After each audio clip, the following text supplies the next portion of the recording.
What are you thinking about?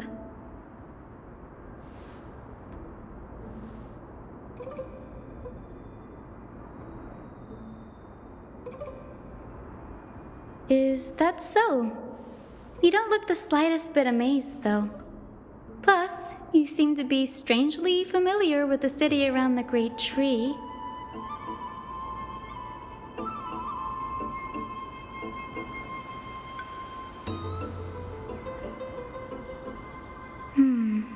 Events of the past, huh? I was also a child when I looked up at Circe's. Their leaves and branches reflected the sparkling stars, and their trunk was like a pillar that supported the sky and ground. I stood at this very spot back then, imagining the day when I could climb to the top of this tree, because I would be the closest I can be to the sky at that spot.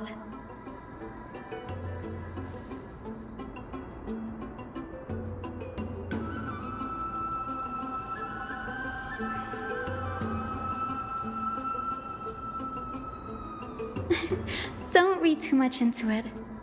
I mean, can mortals even hope to reach Aquila's realm? They're a strict and draconian god, nothing like Circe's. Reason is willing to share what is theirs with others, but Sky only expects people to revere them. You get what I'm saying, right, Denny? After all, the titan that imprisoned you and Grey here in Amphoreus is none other than Aquila themselves.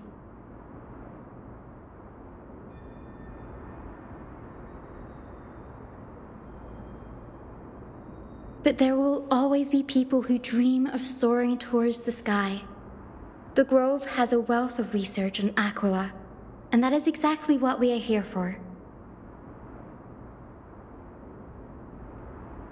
It's just, I never thought Grey would meet with something like that before we set off. As a physician, I should have been there by his side.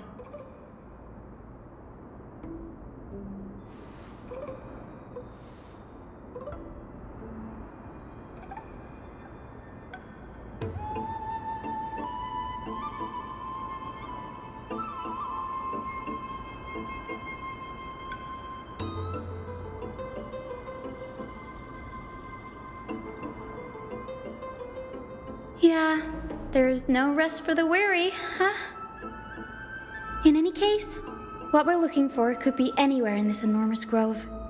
Let's split up to cover more ground. Danny, with your skills, I'm sure those monsters born of the Black Tide will pose no threat to you anyway.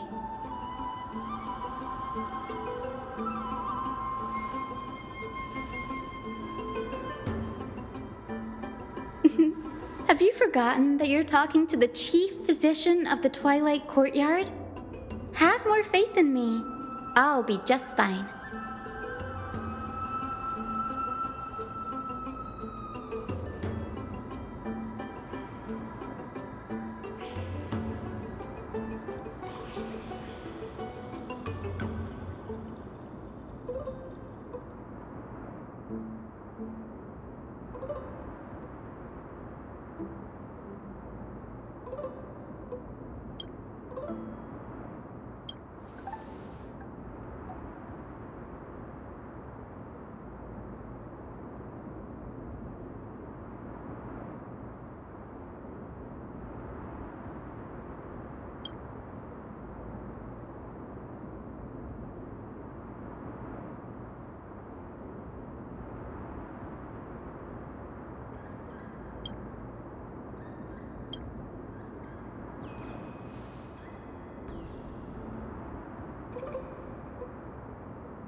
Really now? This is way more trouble than I could have asked for. Or you could sit back and watch.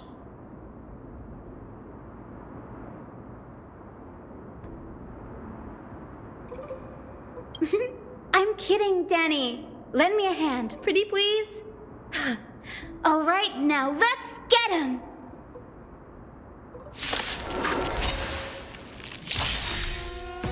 Since you're already here, why not have a meal before you leave? No dirty tricks, all right? Again? I weep for the departed.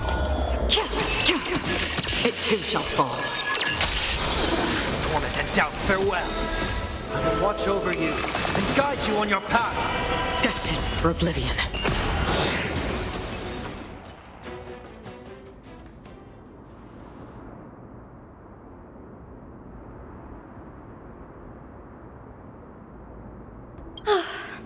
The black tide is remarkably quick to detect the light of amphoreus. So or rather, the blessings of the Sky Priest in me, might have unknowingly called them to me. Anyway, never mind that for now. Here, you might want to have a look at this. I found it around here and thought it might be of interest to you.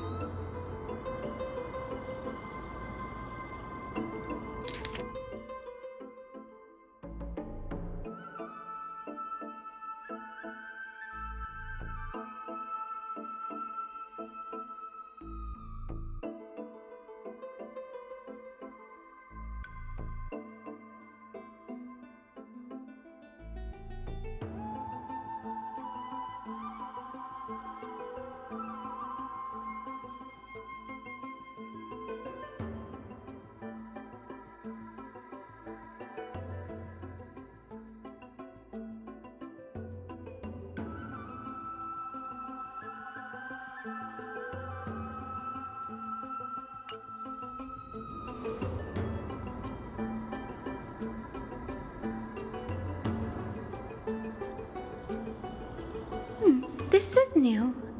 I didn't know Professor Anaxa was researching the sky. He's never mentioned anything about it.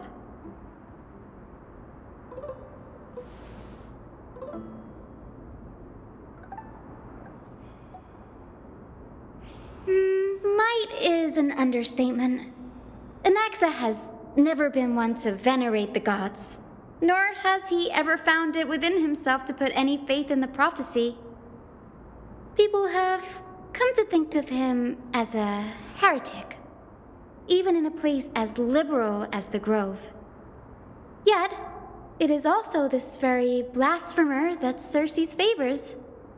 Fate sure works in mysterious ways.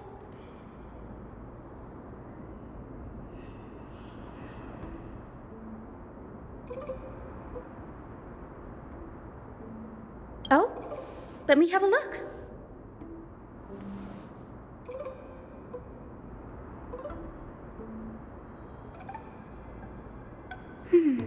By the looks of them, these scrolls are records of two conversations that took place in the same setting, one after the other.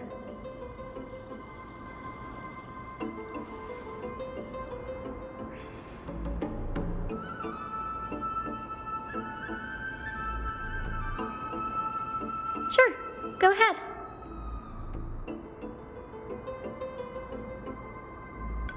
The Grove of Epiphany is home to 7 schools of thought.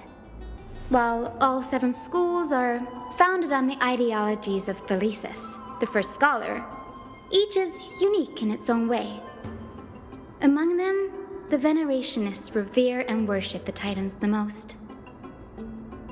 As the sage of the Venerationists, Euthyphro has always been at loggerheads with Anaxa. If we were to place the 7 sages on the scales of Talanton, Anaxa and Euthyphro would be placed on opposite sides to achieve balance.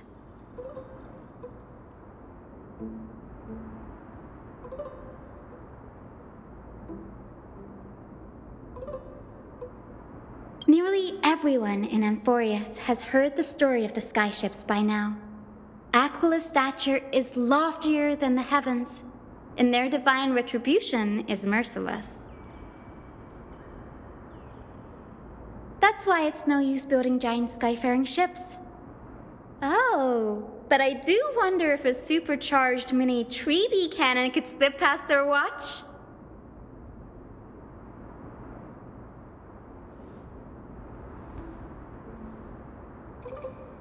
Newsporists primarily study the application of alchemy in soul repair. Everyone considers Anaxa a blasphemer, but that has never stopped him from sharing his ideas, no matter how taboo. If you must say that he's hiding something, then it's likely what lies beneath his eye patch.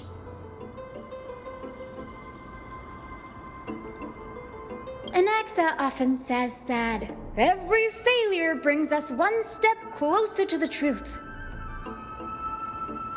Perhaps, to him, the crash of the skyship carries a different interpretation. The firmament is not impenetrable.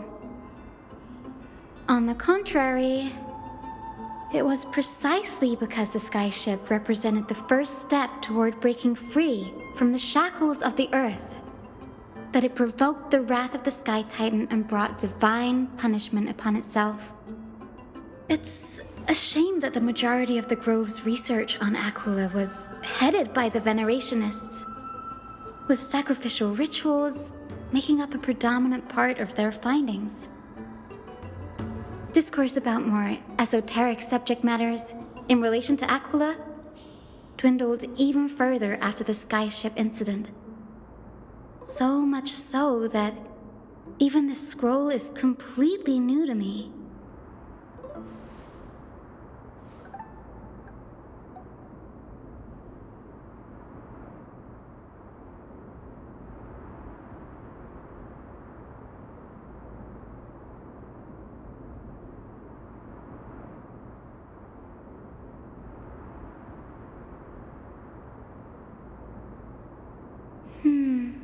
That's what I'd like to know.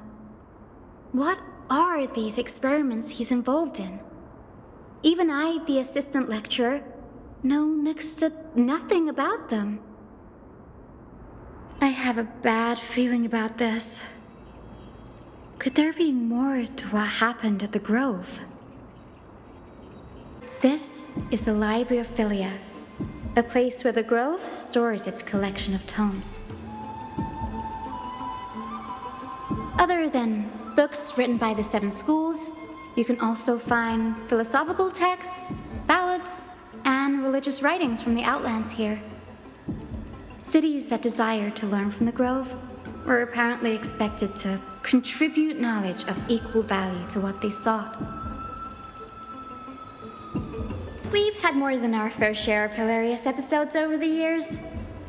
For instance, it's said that the Erythrocheramists once borrowed a manuscript from a certain author, but ended up returning a copy instead of the original. What's more, the original manuscript was supposedly then hidden here.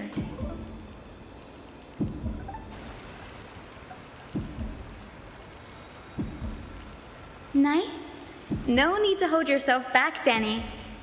You can just tell it like it is. Their behavior was no different from bandits.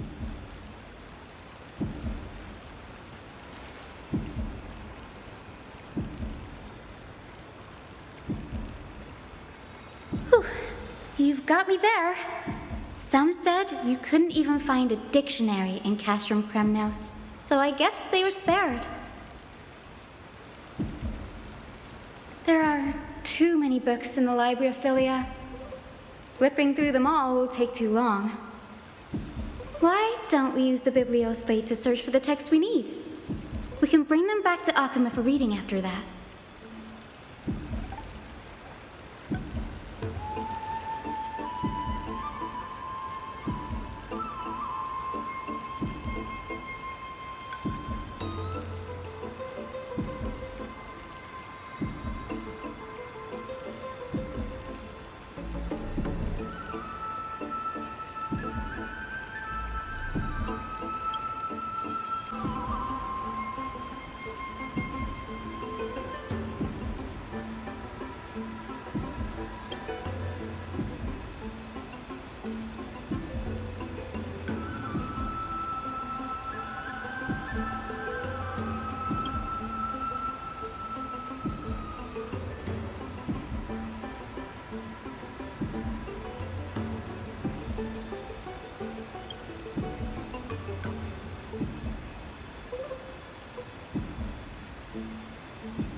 in here.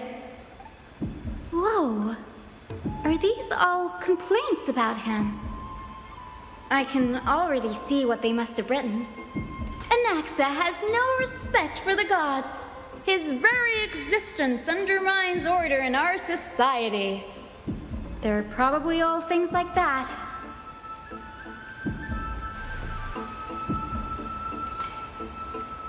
Why else would they call him the Great Performer? When Anaxer established his school of thought, the first thing he apparently did was read his own work to everyone. Are the Titans truly an accurate reflection of what humans think gods should be? Worlds created by gods are indubitably perfect, but what of amphoreus? Only foolishness and insensitivity everywhere you turn.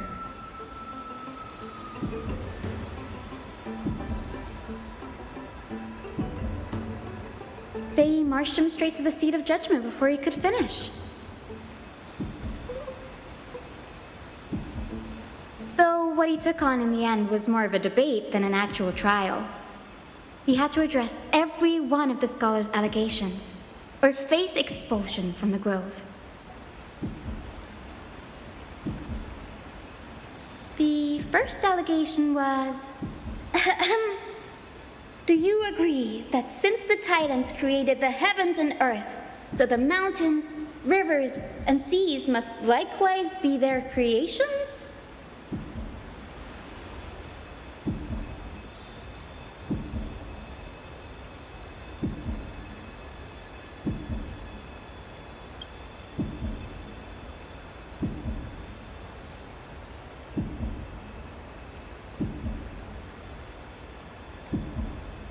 Anaxa said the same thing then.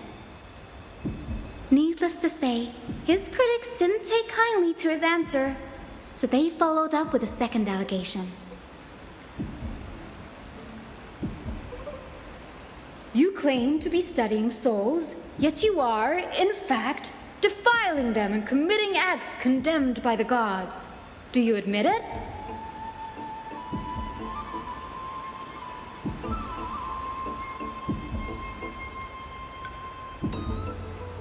Anaxa always wears an eye patch, never removing it, even when alone. Some say he used one of his eyes as an alchemical ingredient. Every being in the world owes their safekeeping to Kifili, and this is even more so for the Chrysos heirs who have divine blood coursing through them. If he has really done something of that nature, then it'd indeed be sacrilegious. Thankfully, they had no way to prove it, so it amounted to nothing more than an allegation in the end. One by one, Anaxa engaged in wars of words against those who would challenge him. Toward the end, a scholar asked him, "Anaxagoras, have you any respect for the gods?" It was only after a brief silence that he answered, "I have never denied that Titans are meant to be noble constructs."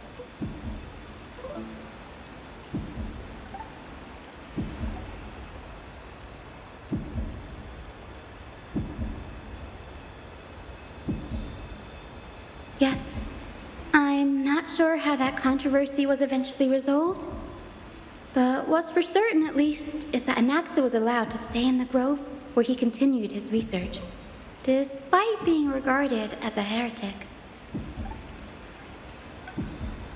By the way, this stack of complaint letters has reminded me of a place in the grove. We may find clues there that aren't on the teleslate. I'm talking about Anaxa's alchemy lab, hidden between the cornerstones.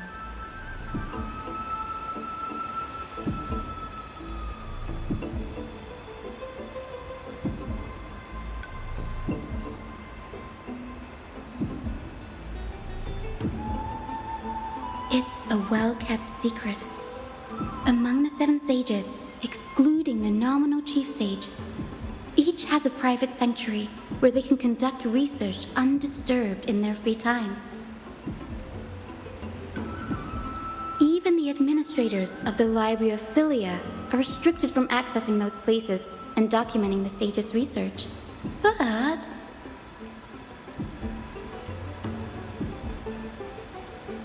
with the grove in this state, I'm sure Anaxa won't be mad even if we sneak into the lab for a short while, right?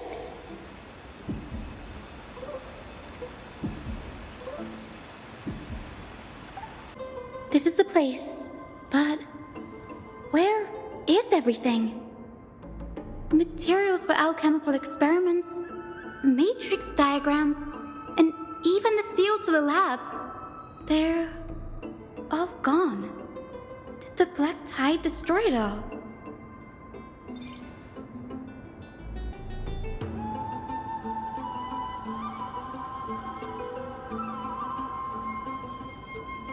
No, not even close. Not only are alchemy experiments high-risk activities, but Professor Anaxa also has a penchant for using bizarre materials. Students often saw him walk in looking right as rain, but come out covered in soot with his hair singed. Naturally, no one dared to come near this place.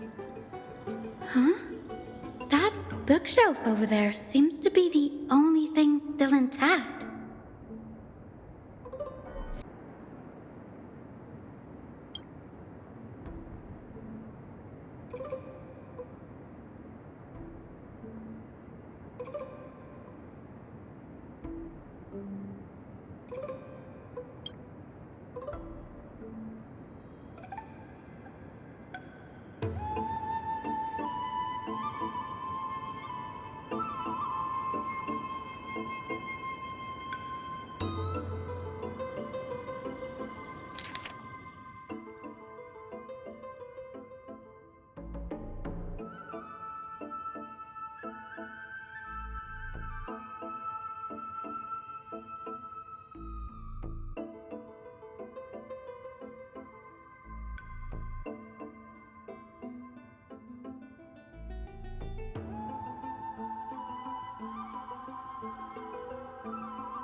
What's going on?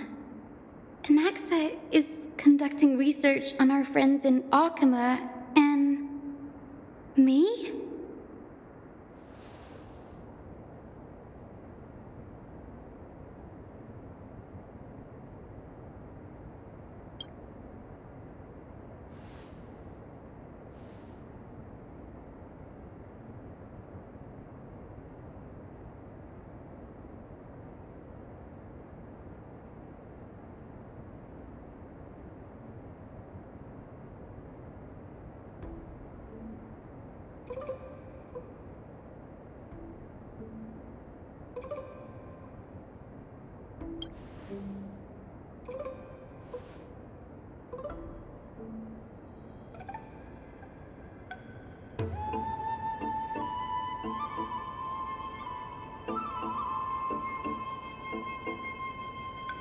It wouldn't have been so strange if he had focused only on Cassie, given her own curiosity about her origins.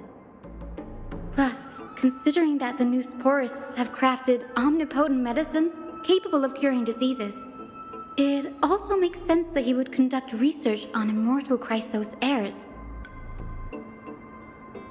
But now, it seems Anaxa's objective was never to create medicine, but to identify the origin of the golden blood and figure out its inner workings.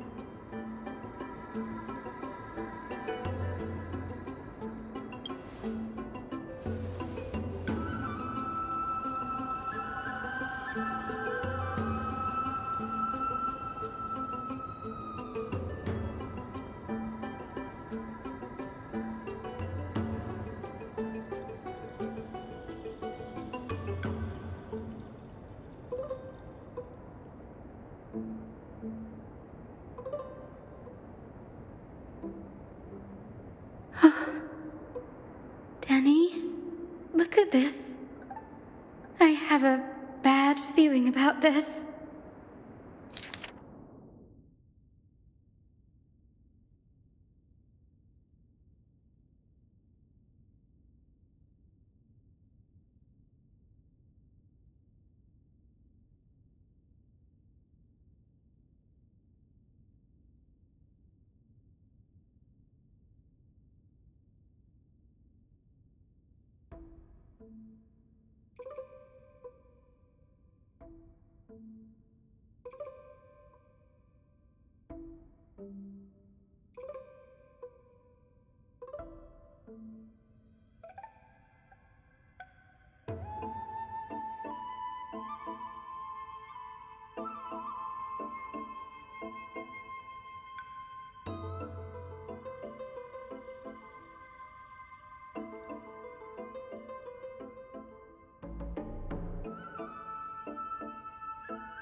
My biggest fear.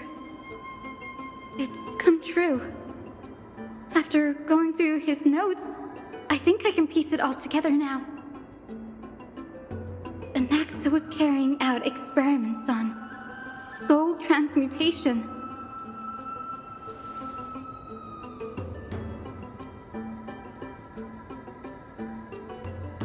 Yes, this is what he was secretly conducting research on. Something he had to keep hidden from others. Compared to his public speeches, this is the real blasphemy.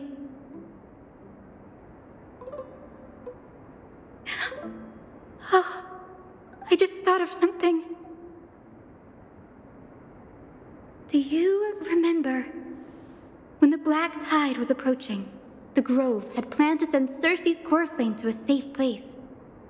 But an accident happened along the way, and Anaxa lost his life in the process?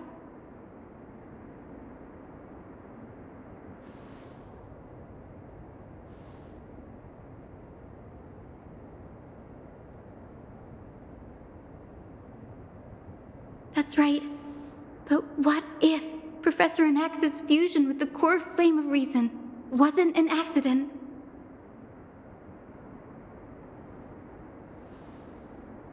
Put yourself in his shoes.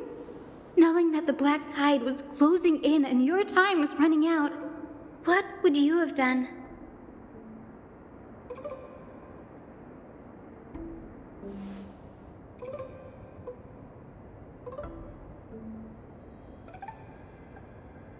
Exactly. When the black tide came, the true reason Anaxa headed to the Luminary Throne was to transmute and fuse himself with the Titan's core flame.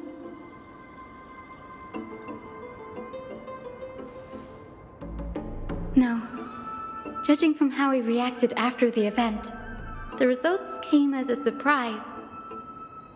Maybe he failed to consider the possibility that Cersei's would make a similar decision. The manuscripts detailing all the alchemical formulae have been taken away. His research is still ongoing.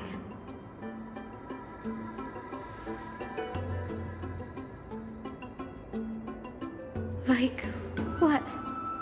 There's only one Titan left in the world now. No. No way.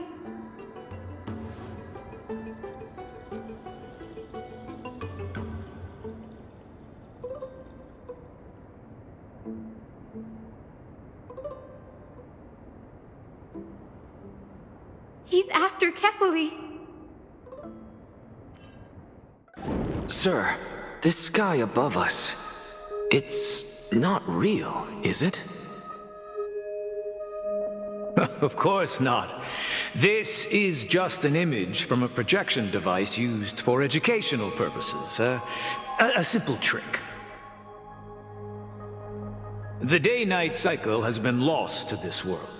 So that students like you may still learn about the night sky, astronomers have harnessed the Titan's miraculous power to manipulate the light, projecting the nights of the past here for you. Much like how the sky above the Holy City is also illuminated by Kefali's dawn device. So, the skies of Akama are fake too. You mustn't conclude that, Inoxa. You should know that only a child would expose a trick and be proud of it. Often people know more than they let on. They simply choose to feign ignorance because they have no other choice. Then they're just deluding themselves. People believe in Kefali's tale of Genesis, accepting wholesale whatever the priests preach. But we're different. We've already walked out of the firelit cave of ignorance. We have already realized that we live in a world where Titans make the rules. Even when we look at the sky, we're only seeing what they allow us to see. Rather than gazing at this mockery of a night sky fabricated by them for the rest of my life, why shouldn't I be the one to take control of the projection device instead? So much time has passed since you sowed the seeds of doubt in my heart, child. Many a night, I find myself penning down all my theories and wild ideas, only to burn them to ashes when I open my eyes in the day. Why? Because we'll face death by burning if word gets out? As a sage of the Venerationists, my soul has already become inextricably linked to the great tree. Every word I say and every move I make is certain to influence every leaf, every branch, even the tree itself. But above all else, my days are numbered. Instinctively, I have my doubts about the golden blood and the human soul, yet I have no means of verifying them. The golden blood in my veins is woefully thin, and I am loath to waste what little time I have left obsessing over a hypothesis that cannot even be proven in the first place. But I can, sir. I can do it for us. The time is right. Give me all that I need, and I shall accomplish this grand feat on your behalf.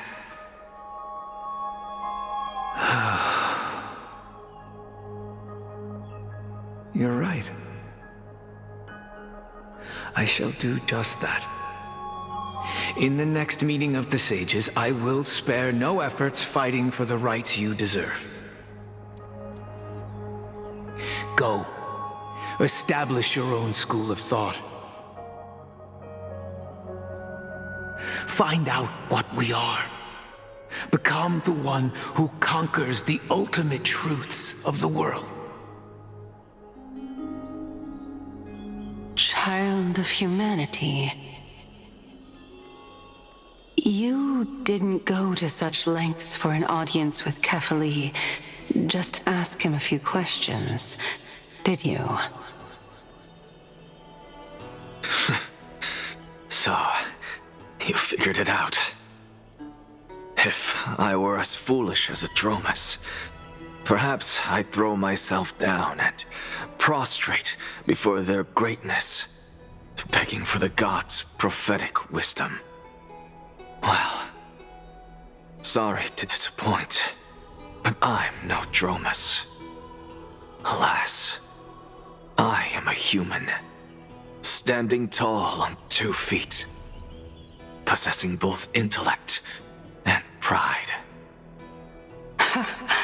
Before such power, does it make any difference whether you're a human or a Dromus? I'm sure you're familiar with the story of the Styxians.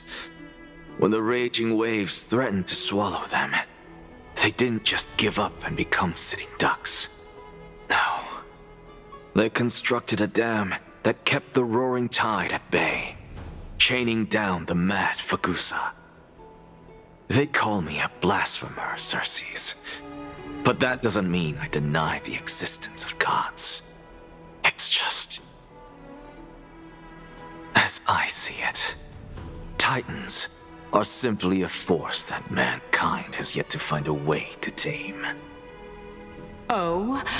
If power that rivals the Titans is what you crave, why not conform to the prophecy and brave the trial? Why stop at harnessing the power of the Titans when I can do so much more? The source of life is what I wish to grasp, to understand what makes up the soul, and to learn what we really are.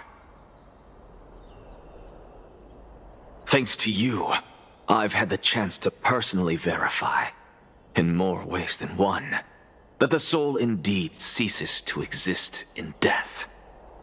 But where there is death, there is life. And where there is an end, there must also be a beginning. How then is a soul born? That was the only unknown variable left in my calculations. And by the sound of it, you have already formed a conjecture. No, I have already drawn a conclusion. In my journey unto death just now, I finally saw the answer with my own eyes. Professor Anaxa, I'm here. Her life hangs by a thread. I must ask you to refrain from taking any unnecessary steps. Of course. I'll bring this to a conclusive end, and give you the answer you so desire. However, in accordance with the principle of equivalent exchange, I must also demand from you what I need. As you wish. Don't you care to know what the price might be? It's a matter of uncovering the truth about the Death Titan and her survival.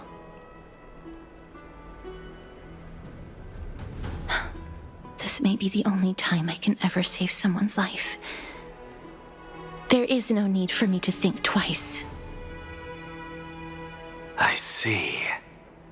In that case, let the show begin.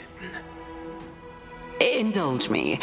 Am I correct to say that you intend to prove Thanatos' whereabouts and prove the nature of our existence now?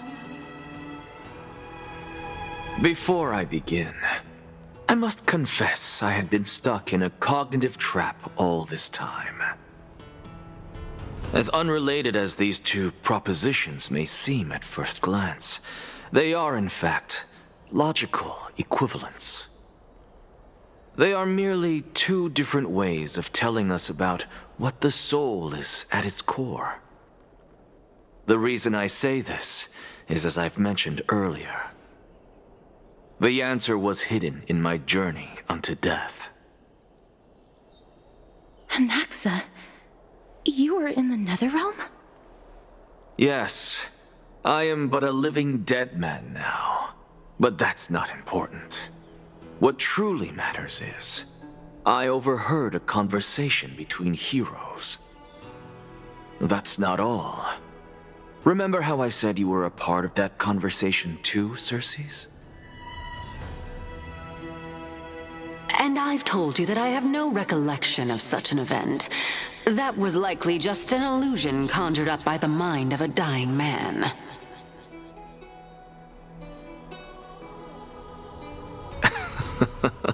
Of course you would remember. Because that wasn't you. That was Calypso, one of the 7 sages of the Grove. Calypso? That's the name I made up on a whim when speaking to this girl. How do you know of it? And Surely you jest. Don't you think I, of all people, would know if that were the name of one of the 7 sages under the shade of my tree? Don't you claim to know the grove's past like the back of your hand? It seems you've lost even the memories seared into your soul. Use your head, Circes. Since all of this took place in the realm of the dead, it stands to reason their likenesses are of souls from the past. The living cannot step foot into that world, so who could they be? Think about Calypso. Why does she share your likeness, yet you have no idea who she is? The answer is evident, is it not?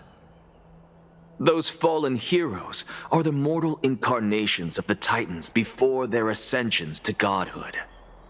The gods aren't master creators born out of thin air, and they are no different from humans, because they all evolved from one.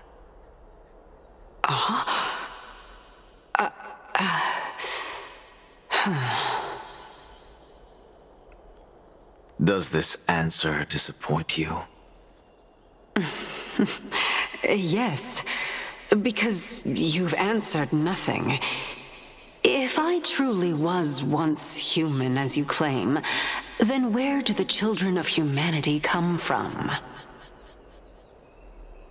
Even on the off chance that you speak the truth, this brings us no closer to grasping Thanatos' whereabouts. How are we to find them? I knew you would say that. But it matters not. I know what I'm doing. Actually, why don't we have this supreme being standing before us tell us everything? You can revive a Titan? Humans cannot return from the dead. Neither can gods. But all we need to do is look at this from a different perspective, and the problem will resolve itself. The solution is simple. Just like what you did to me. If I'm reborn as Kefali, I can rebuild the world and all within it as they once did. Simple, is it not?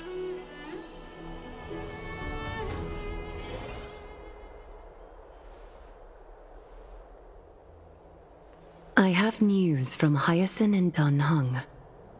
Anaxa might be trying to do something with Kefali's divine body.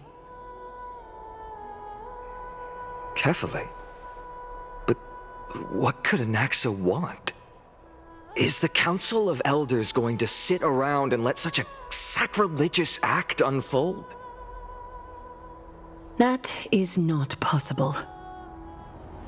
He is indeed the great performer, capable of fooling anyone and everyone with his tricks.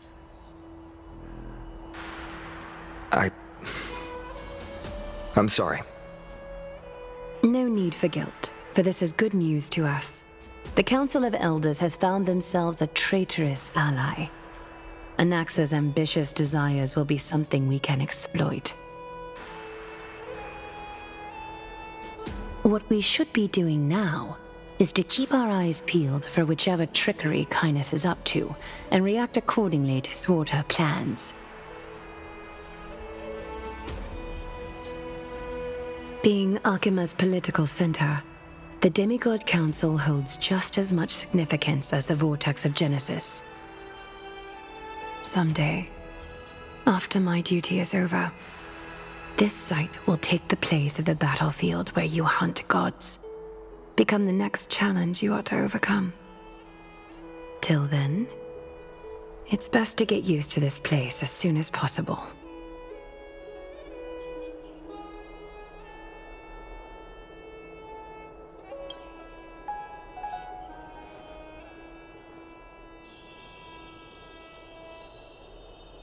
Preposterous!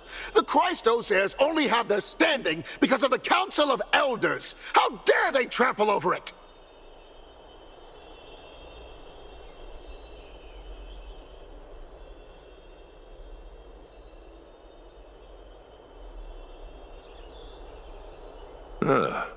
It's been a while.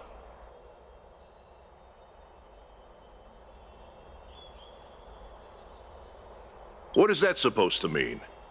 Is this really the sort of person that the young lord praised as a ferocious warrior?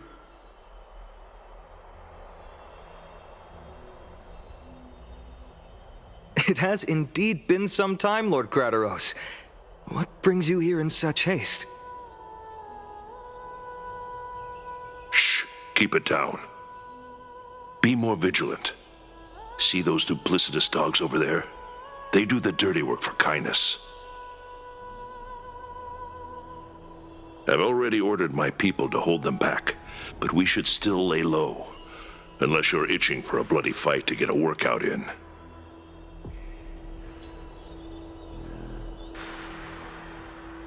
My bad. So, did something happen? Did you hear thunderclaps last night?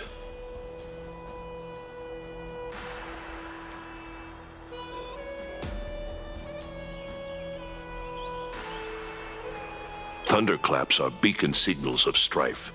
They are a message from the young lord. He threw a spear bearing several words at Akama.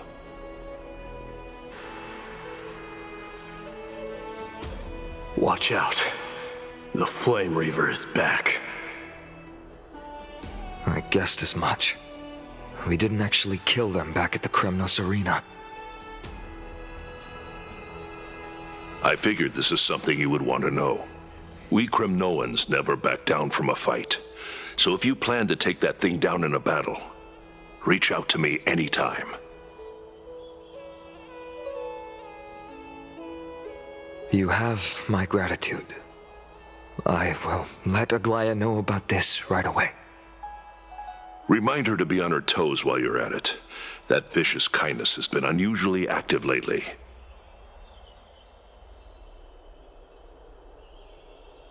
Those lackeys she keeps under cover have been going in and out of the city a lot more frequently these days. Some even seem to be getting Kremnoans to defect to the council.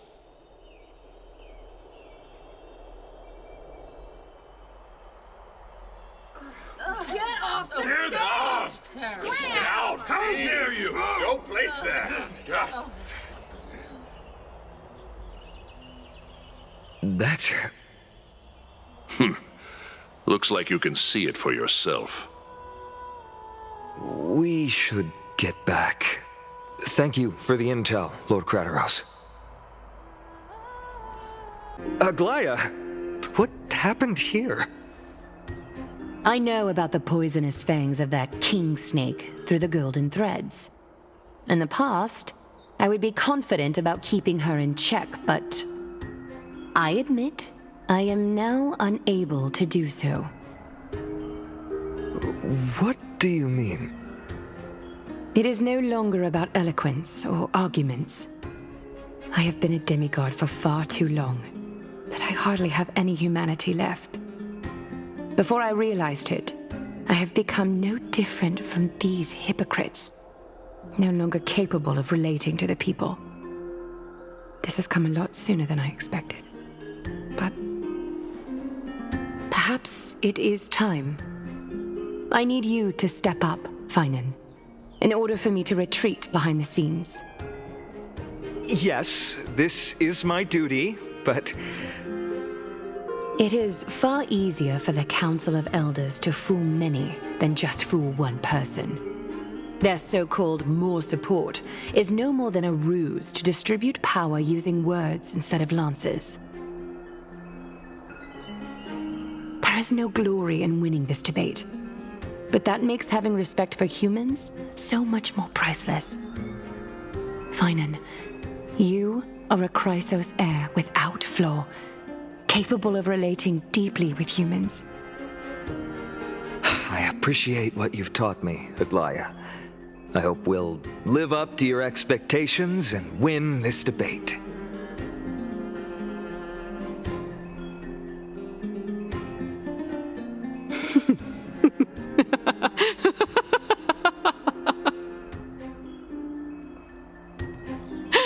Oh, you've done well, Lord Calictus. Let me take over and personally close this debate for today.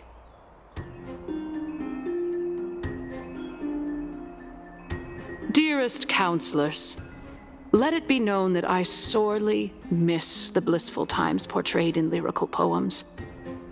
Back then, Amphoreus was home to nearly 1,000 cities, each with their own local faith, while gods walked the earth and shared close bonds with humans. Yet, in the present, people from all over are forced to leave their homeland to seek refuge in the holy city, where they hope to rest under Kefali's protection. All of us have long been in the same boat, with no way out of this plight. We didn't have a choice in the past, but now, the Council of Elders brings to the table a new possibility. All I have left is one question for you. Would you rather strive toward the unheard of Era Nova, or return to the prosperous Era Chrysia of our past? Make your choice. Now, which of the two would lead mortals to an ideal future?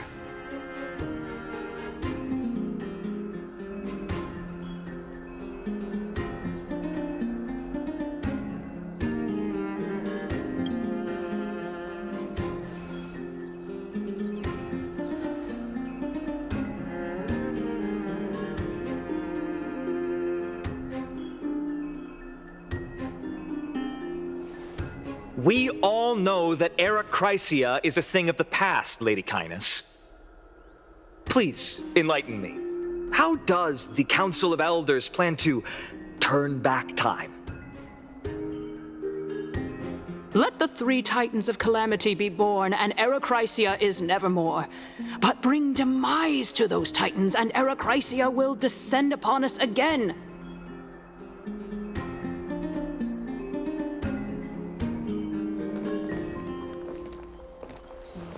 Know that the Council of Elders is never one to make empty promises.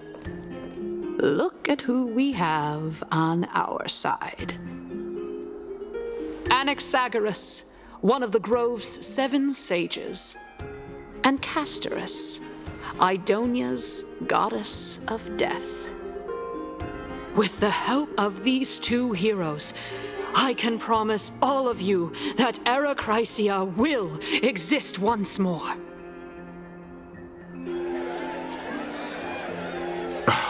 Aren't they Chrysos heirs? They're supporting the Council of Elders instead? It's clear from the start that these heroes do not get along well in their group. All the more proof that Aglaya isn't fit to speak on behalf of every Chrysos heir. I am in favor of Era Chrysia.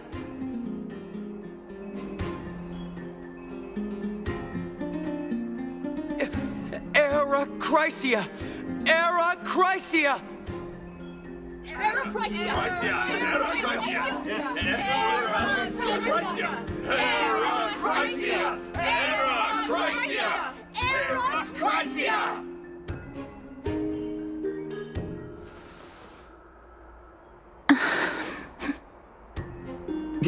Castorus? Why are you standing over there? You finally arrived, Naxa. So have you, Cass. Don't worry, Aglaya. Well, I know that you have many queries. Could you continue to converse like how the citizens normally do? Tell me, dear citizens, if we successfully retrieve and return Thanatos' core flame without anyone passing the Death Titan's trial, what would happen next? The answer is simple. We will have a chance to rid the world of death and bring Amphoreus back to an era when all beings live forever. We'll usher in a new future that will be entirely different from the flame chase journey. He's one of the 7 sages. That's impossible. I really don't believe this. Your proposal is much too idealistic. As long as the Black Tide still exists, how can we go back to the old days? Remember what I previously said? Kefali's core flame is guarded by the secret power of the Council of Elders. Plus, Fagusa's water curtain will be able to block out any external perceptions.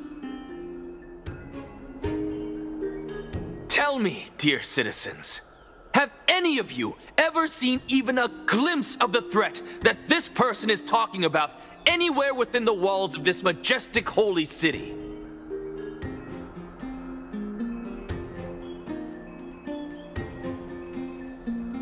Oh? Could it be that you heard that from the Flame Reaver themselves? Citizens, let's loudly sing the blessed hymn.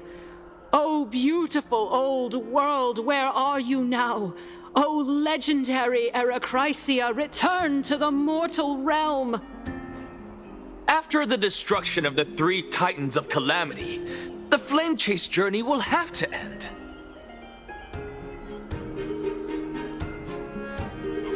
Eracrysia! Yes! Yes! It has to end! It has to end! It has to end! It has to end! This is bad. The masses are now totally riled up. Anaxa, pray tell. Everything that you've mentioned hinges on the premise that we can find Thanatos' existence, right? Thank you, Lady Aglaya, for still caring about this city.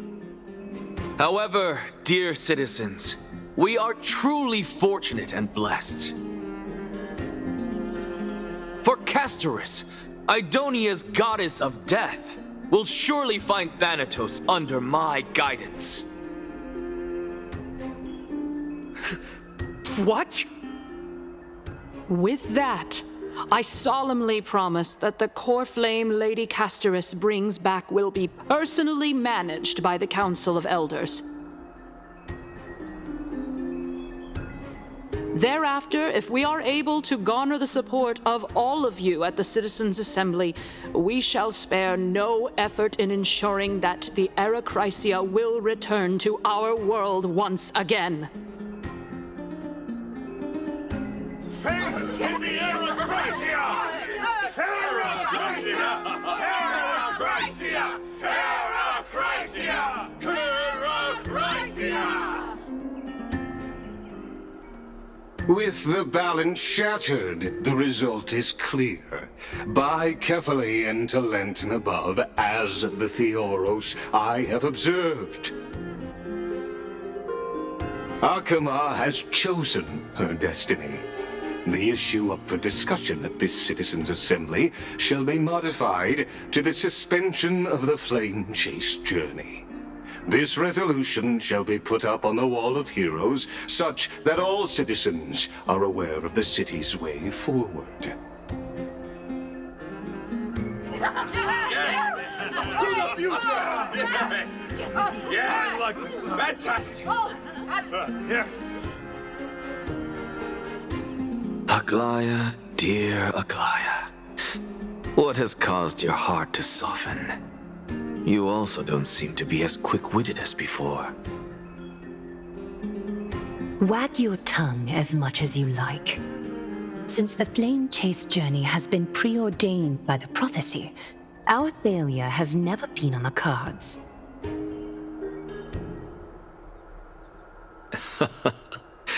Well then, I guess we'll find out if that's true at the Citizens' Assembly.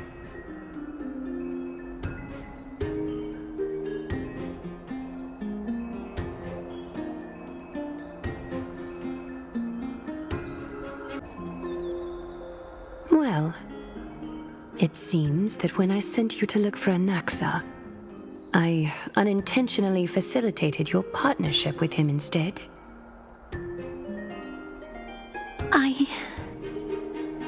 My apologies, everyone. I know that you have many questions to ask me. I will answer them to the best of my knowledge.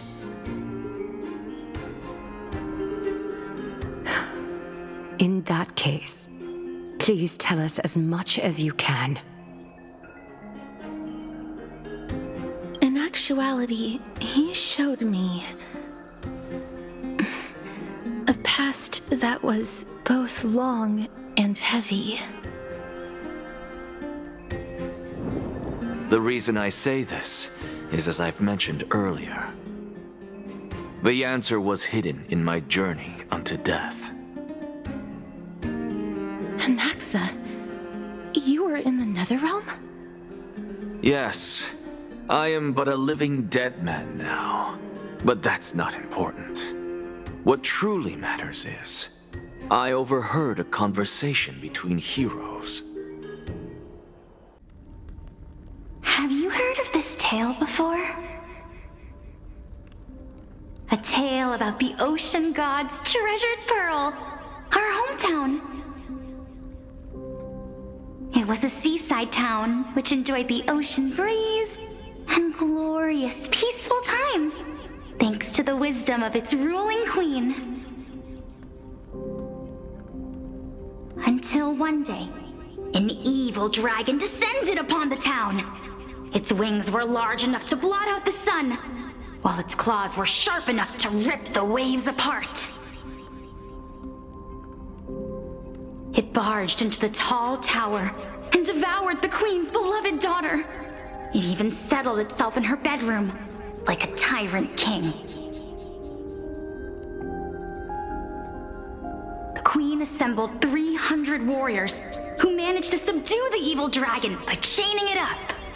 However, when the queen slit open the dragon's belly, she realized that the princess had long since been digested, and all that was left of her was a pile of bones. Devastated, the queen wept for several days.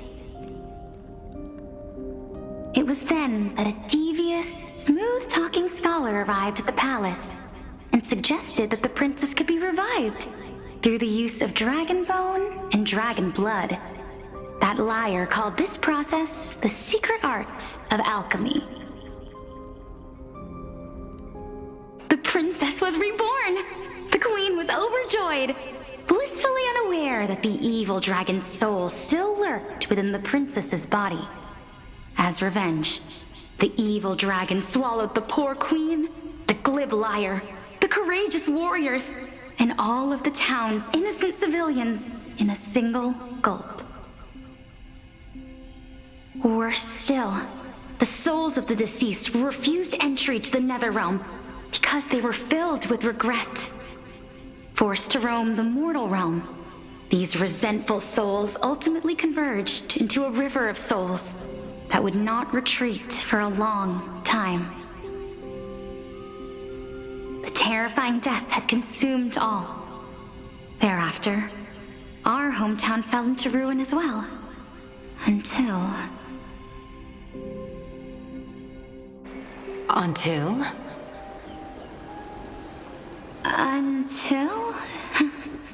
Actually, I don't know what happened next either. Oh, my... It seems that you still like to whet people's appetites even after all this time, Pelixia. So, according to your story, this is how I used to look? It's practically a mirror image. And yet, what exactly is this? A miracle that I created with alchemy. As for what it is and how I was able to accomplish it, I'll keep the answers to myself for now.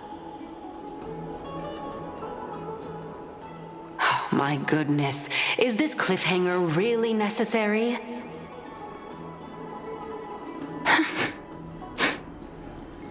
Quiet, Titan. Continue to enjoy this splendid play, and the truth will naturally reveal itself. Dragon, huh? I've heard this legend before. In that case, what do you think of it? I think that this so-called alchemy was a tenuous analogy added to the story by future generations. After all, you've never heard of a tradition of alchemy in your hometown before, have you? Indeed. Before I left home to pursue my education, I never even knew that anybody was looking into this area of study. Therefore, we can just treat this tale as a fable told to young children. A fable, you say? If so, what moral is it trying to impart to the kids? I guess it might be the concept of equivalent exchange? Oh? I thought the moral might be closer to something like honor the dead. Huh. What? At a loss for words? No, I merely realized that we're both thinking of the same principle. If life is priceless, then there is hardly anything else in this world that is of equal weight to it, right? Indeed. As expected of the wisest scholar in the land. You flatter me. Why don't I ask you a question as well, as a form of equivalent exchange? Of course. What is your question? If I imparted my knowledge of the art of alchemy to you, would you use it to resurrect someone you loved? What? What kind of strange question is this? I got it. You're just trying to get me to tell you whether I like anyone, right? Let's just leave it at that. That was rude of me. Yes, I would. Oh? Death is inevitable. In the days to come, I'm certain that someone whom I cherish deeply will leave me for good. If such a mighty power really existed, I think I would use it without hesitation. After all, you, me, and the rest will all have to face that fateful moment eventually.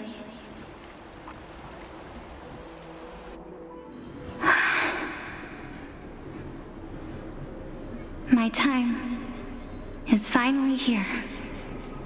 However, perhaps because of my firm belief in the immeasurable value of life,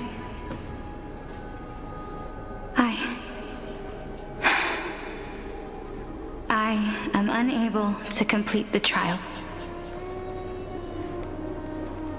You shall wither, and through that, the dead will sprout again from the remains and be reborn with the dead flame.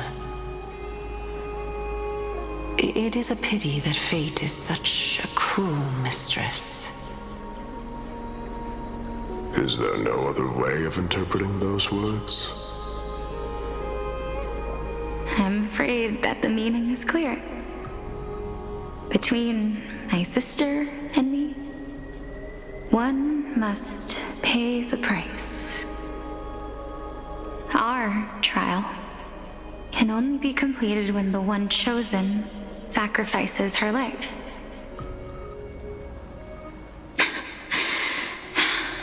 I'm afraid that the prophecy might even have selected a pair of twins for this exact purpose. Fortune makes fools of us all. My sister is prepared to sacrifice herself. And yet, I can't do the same. How absurd.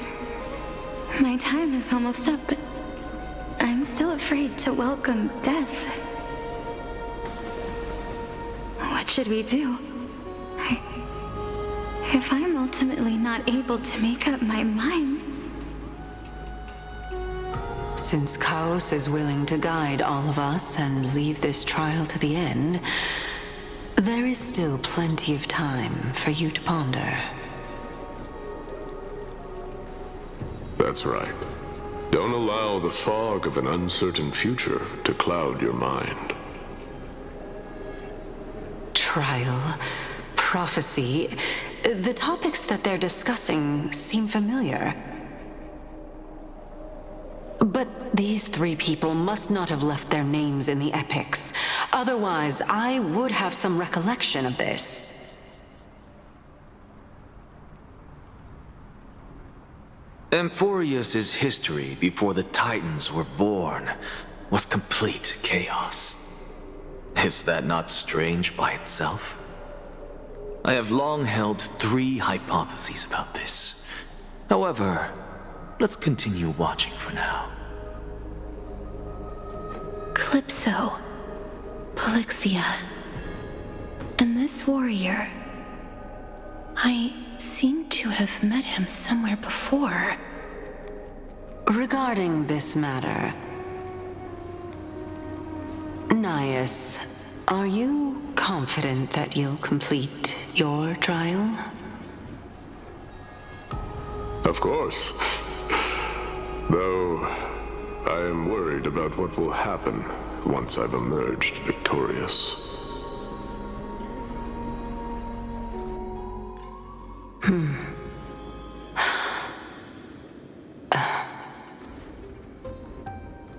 Looks like you have made up your mind. Yes, this is the safest course of action. Completely separating courage, honor, tenacity, sacrifice, and reason. You really know how to make things difficult.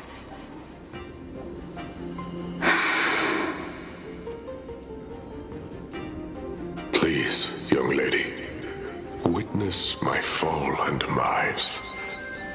Lady Calypso, you shall host the soul-rending ceremony. I do not understand.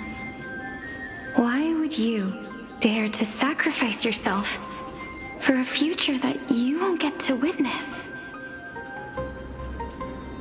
Because this is our destiny.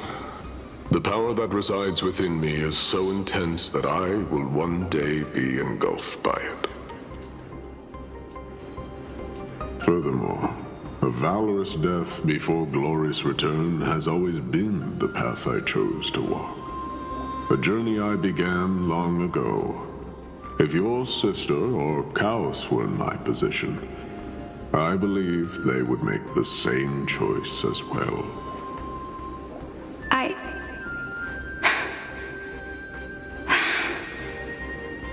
I'm not that brave. I don't know how I'm supposed to face such a serious affair.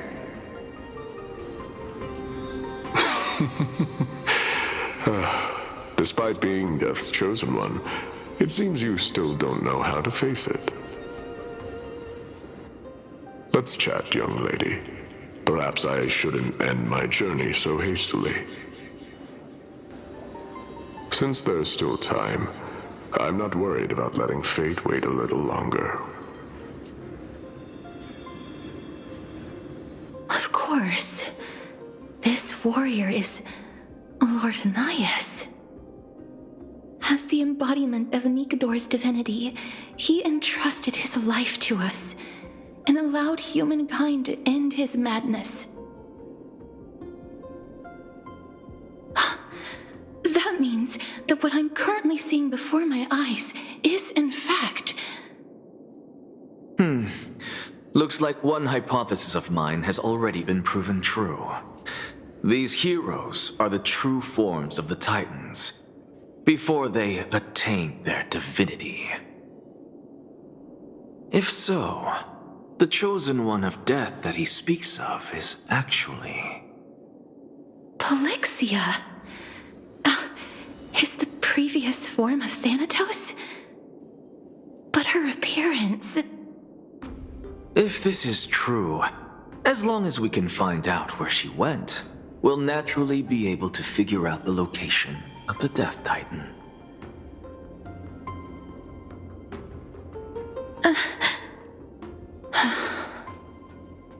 But before that, we first need to witness what ultimately happened to Lord Anias.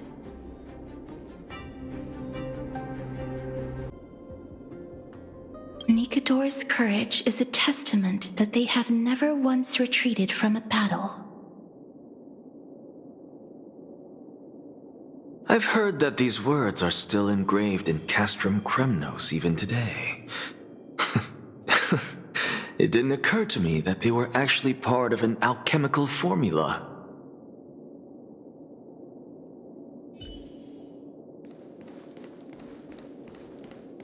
Sealed within this statue is undoubtedly his sacrifice. They use their own body as our city walls, keeping out and protecting us from the pervasive spread of madness. They are acutely aware that if the end times were to arrive, there would be nothing left in this world to conquer.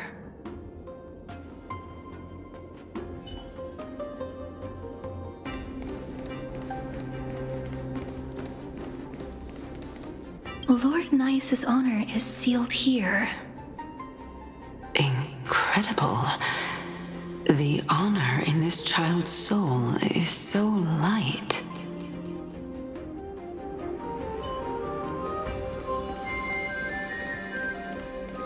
I believe that his tenacity is sealed within this statue. Before we fought Nikador, we also released it from the stone statue.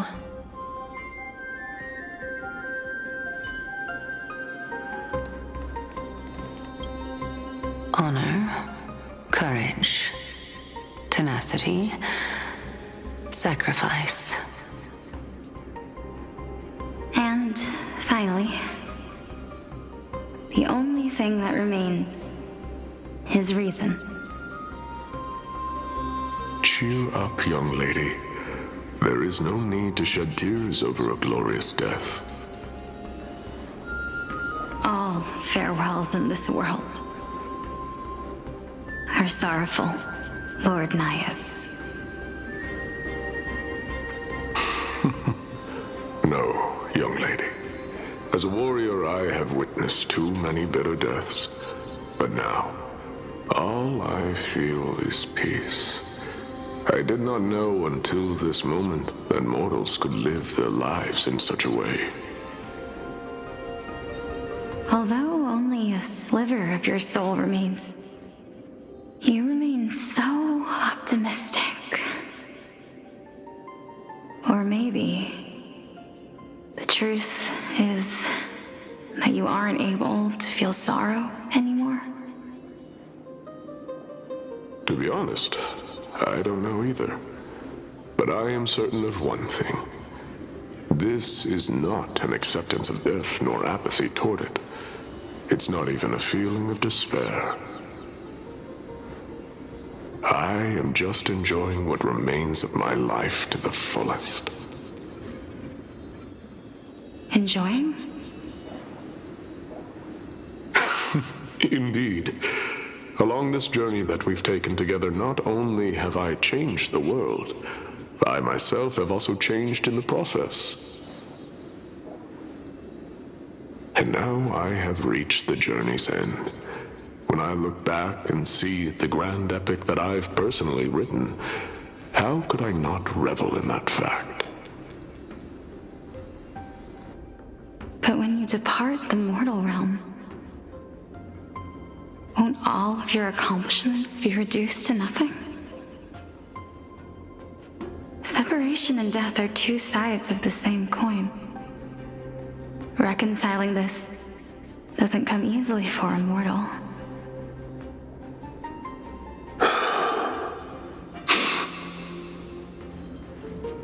Finally, let me recount to you a story of mine, young lady. The first time I returned from the battlefield, I felt extremely hollow. The calamity had devoured everybody on the battlefield but me. When I returned to the city alone, the citizens held a banquet for me that was far from pleasant. I felt as though I was still on the battlefield, and the person who had returned was nothing but an empty shell. It was late into the night by the time the banquet ended.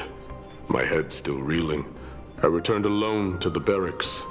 On the way back, I encountered someone.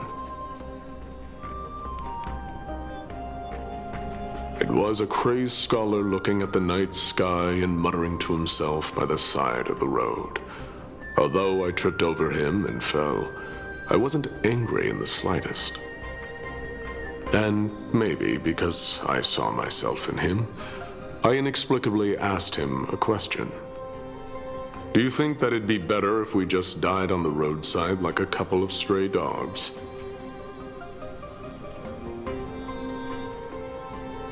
To my surprise, he shrugged his shoulders and sighed. How does someone who is currently experiencing death, dying and living, afford the same amount of bliss? Now please go away and don't block my starlight. Are you trying to say that there is no difference between living and dying, for they are both journeys that lead toward death? That's exactly what life is, and death is, but a scale to measure how valuable the journey was.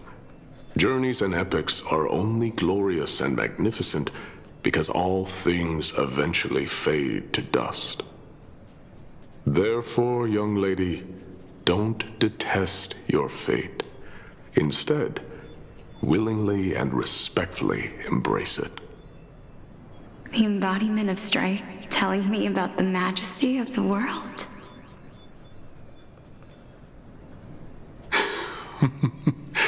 Indeed. I believe that when the fated moment eventually arrives, you will be able to understand my words. It is time for me to knock on death's door. I will set up a long table at the end of the road and humbly await your arrival. When that moment finally comes, let us drink and be merry then.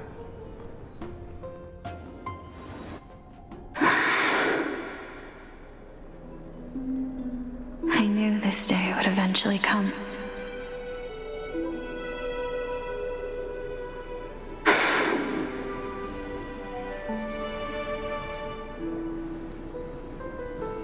Are the both of you ready? Calixia. I'm here.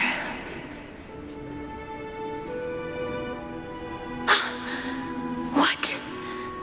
This... This is quite interesting indeed. Is this... Calixia's sister? Is it... me? Now, it's time for us to fulfill our promises.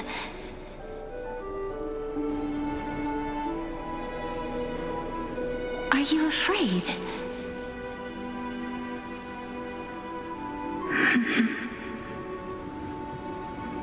What are you afraid of? That I won't be able to do it.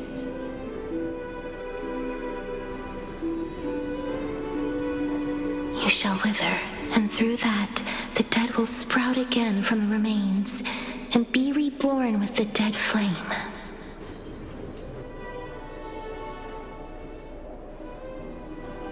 As foretold in the prophecy, and according to our vows, once it all ends, we must face our fated moment head-on.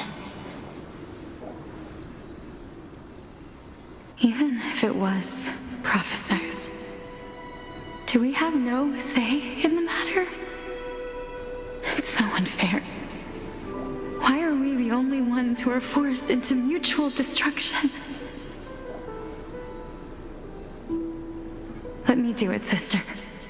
Let me be death's sacrifice. I was never long for this world anyway. But you're different. I was the one who wasted your life after all.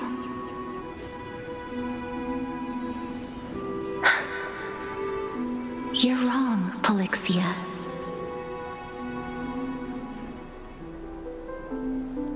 I don't think that my life was wasted. Just the opposite.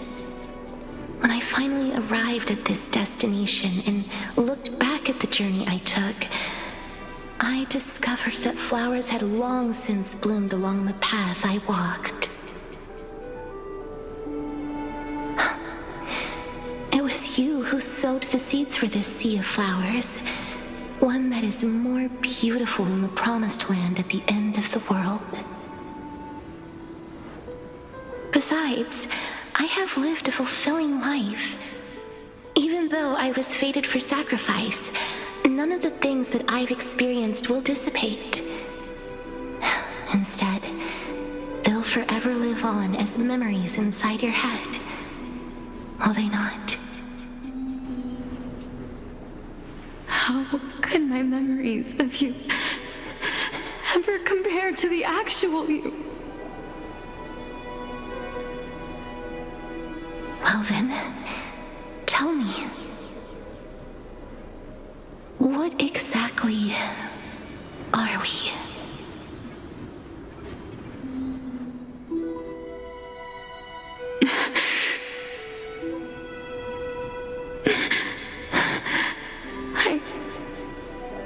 I don't know. I don't know either. But regardless of what the answer is, regardless of how we're shaped by others, or even by this world, ever since we were born, the fact that we existed was predestined, and nothing could erase it. This is why I will always, always be by your side. We're twins, after all.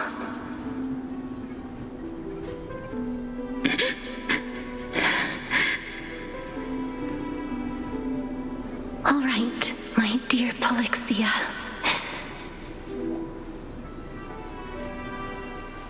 It's time to extract my heart and light the flame of death. After that, use it to plant the first bud in the prophesied new world.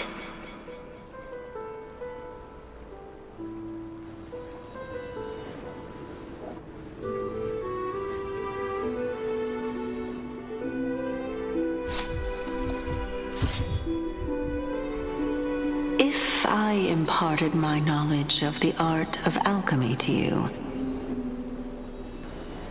would you use it to resurrect someone you loved?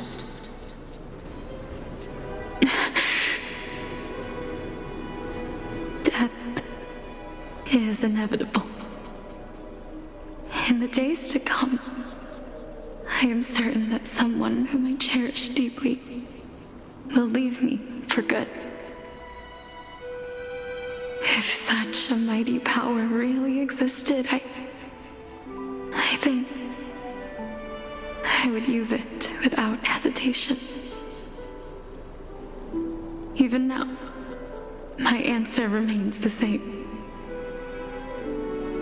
This is why, sister, I promise you, In the prophesized new world, I shall plant the first bud on your behalf. Go now. Return to the ocean god's treasured pearl, our hometown. I shall open wide the entrance to the Netherrealm and grant you a second life. The living beings on this earth shall respond to my call and lead you to the sacred daylight. Remember, do not look back on the land of the dead, and do not stop moving. In the new world promised by the prophecy, march toward your new life. As for the price of our equivalent exchange, let me be the one to pay it. Everybody, we've come to the end. Unfortunately, I am not compatible with the Supreme Being, so I was unable to completely fuse their soul into my own body. However, being able to glean all this from them is exciting enough. I'm certain of this now. Before the Titans that we are well acquainted with were born, a group of heroes roamed the land. These heroes followed a prophecy and took possession of divine authorities one by one, until they eventually became the pantheon of the new world. Just like the flame chase journey of today, Amphoreus' history is cyclical in nature. Huh. What a startling revelation. This means that the demigods, who bear the core flames, will also become the new Titans at the world's end, thereby shaping a new world? I believe that this is the truth behind the Era Nova as mentioned in the prophecy.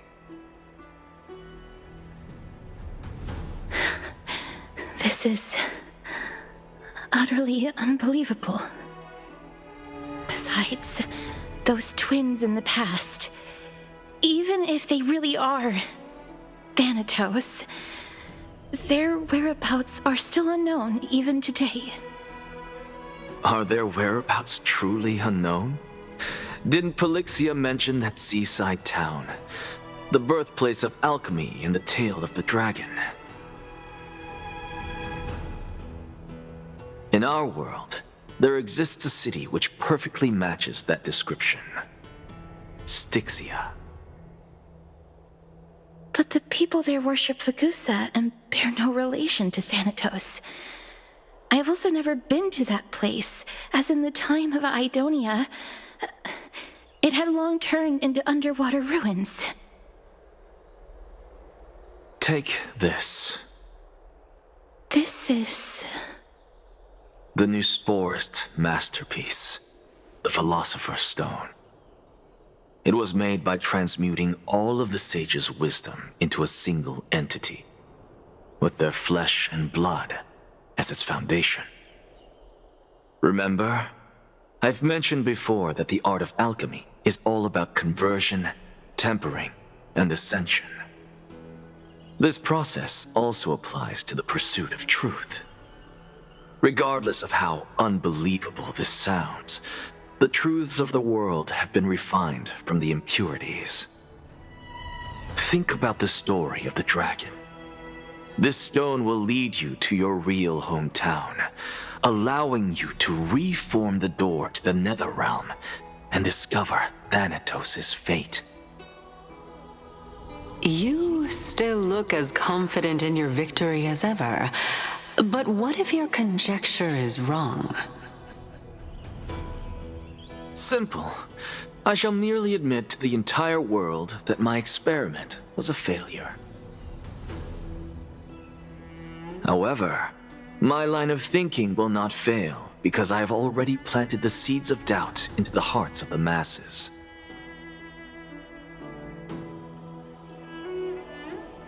Actions speak louder than words, Castorus. With the assembly about to begin, don't forget the promise you've made. I've already searched for so long. I'm willing to try one more time. While we converse, her life is also slowly slipping away. But before I leave, I have another question. What exactly did we witness just now? That was the world imprinted in Kefali's soul. If we are to prove its existence, you must take the final step.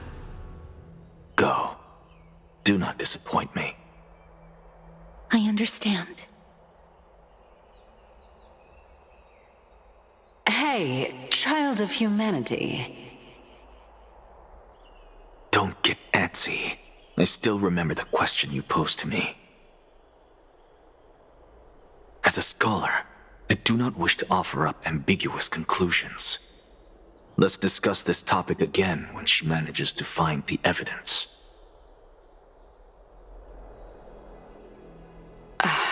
I merely wanted to ask, was that stone transmuted from your heart?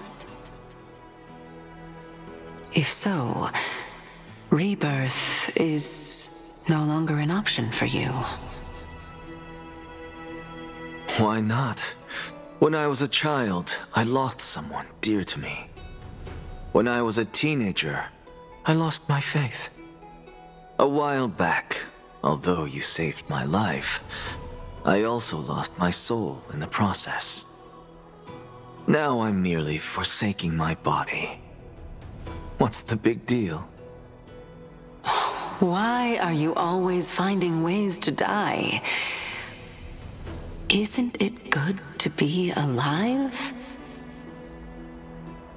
This is but a necessary sacrifice on my path to transform into the purest of them all. Can someone who's dead even claim to be the purest of them all? Furthermore, if your hypothesis is proven correct, does it not just confirm that the myths are true, and thereby invalidate all your theories? No, it's just the opposite. If my hypothesis is correct, it means that I can actually ascend to godhood and reshape this absurd world that you all have created. That's a lot to take in at once.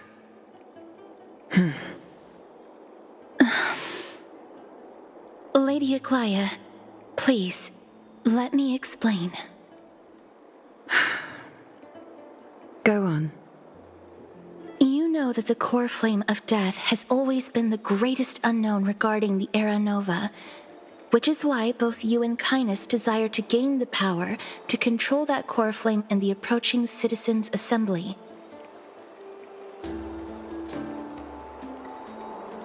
Professor Anaxa has come to a consensus with Kindness.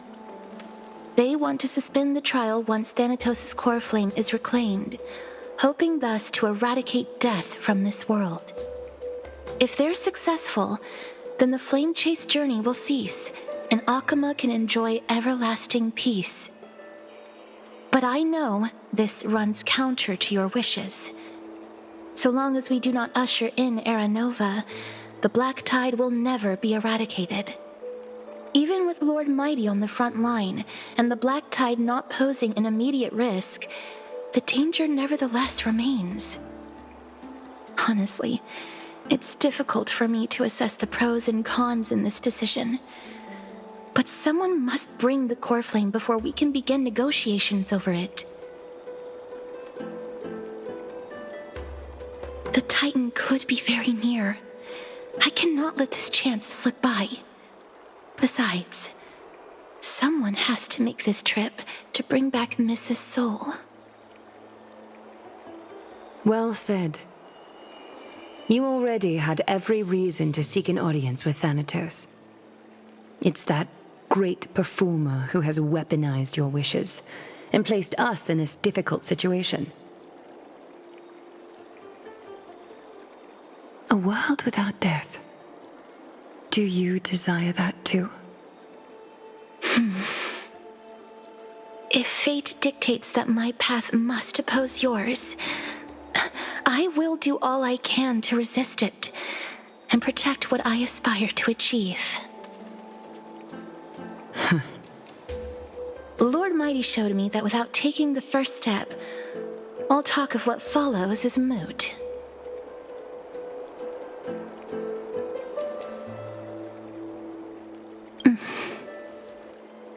I have always hoped to hear you speak your mind, Cass, and I am glad to have heard your true thoughts. Styxia. I visited that place in the past. Though it is now an island surrounded by the river of Souls torrents, it's not hard to see its former splendor. Go. I will not stand in your way. As for you, you are someone who has cheated death. I believe you have more than enough reason to make the trip with Castras and meet the god of death himself.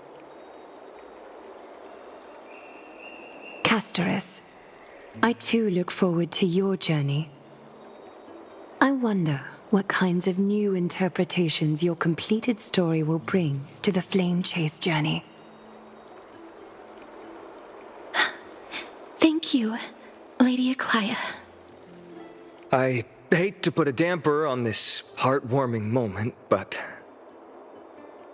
if Styxia is now an island surrounded by the river of Souls torrents, then how do we find a way in? Lady Treby is probably... The answer is quite simple. In the myths, Zagreus once made the domain of the dead their treasure vault. That is to say, they could enter and leave the nether realm as they pleased. And if they could do that, then it follows that the demigod who inherited their divinity must be capable of the same.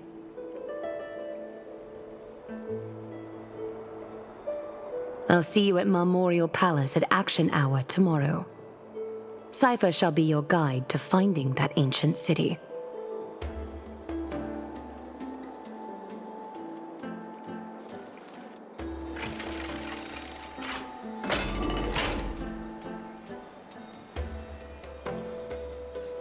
Hey, friend! Is the debate finally over? Did you win? Oh, that means victory is around the corner. Well, moving on. I was hard at work even while you were at the debate. I borrowed a mountain of books from Cass to see if I could find a way to solve your problem. Let's see. I still have... only 32 books to go. Really? Oh, that's fantastic news. I knew it. Hard work always pays off. Especially if you're as diligent as Ma'am. I feel like a huge burden has finally been lifted off my shoulders. Why are my eyelids so heavy all of a sudden? You're right. Then I'll go back to...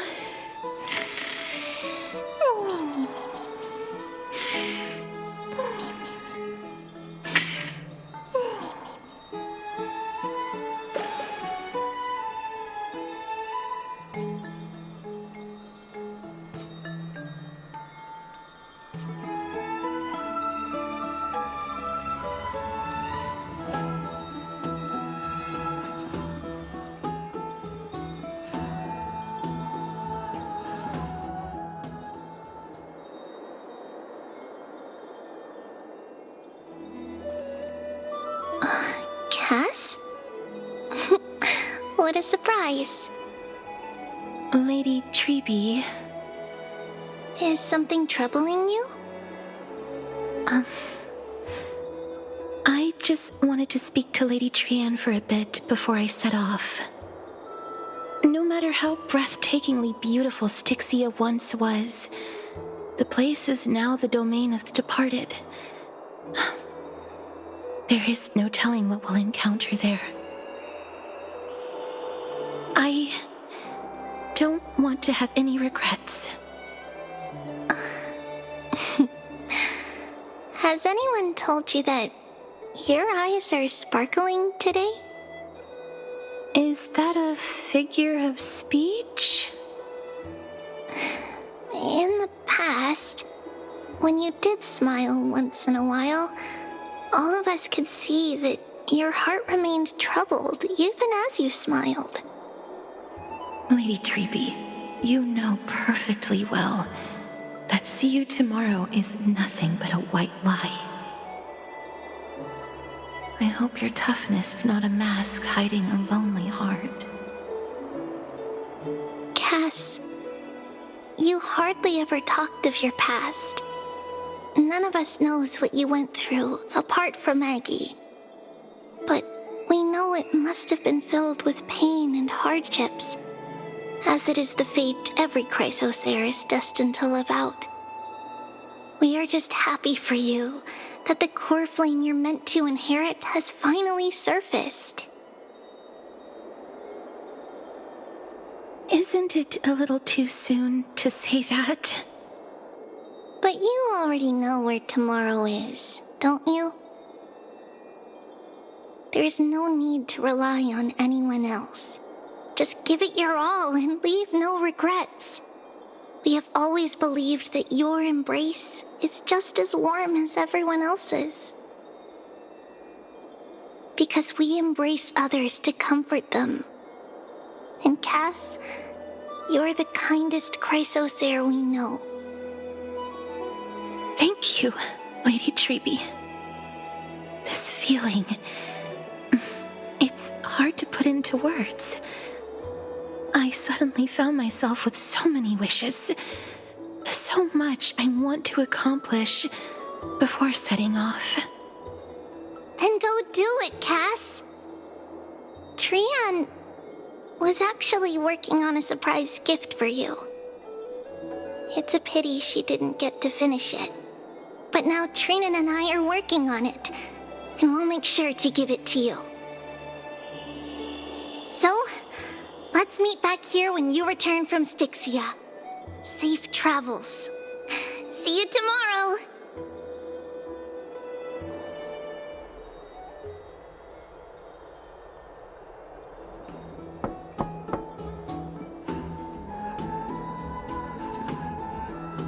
I hope I didn't wake you.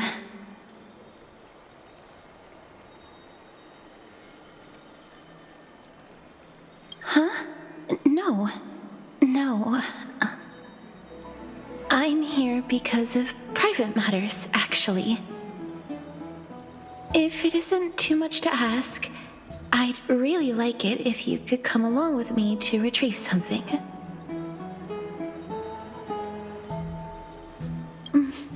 Aren't you going to ask me what it is? It isn't a long way from here. Shall we?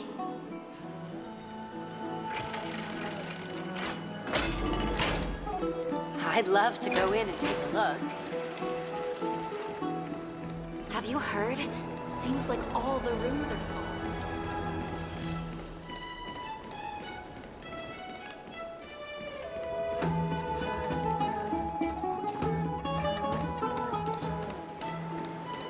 The streets are packed. It seems the vote to pause the flame chase journey has begun. I want to vote! Tell me how I can vote! Take your ceramic shard engraved with the Kefali rune, select the Council of Elders in your heart, and pray silently until the shard registers your choice. Then toss it into the Dolium.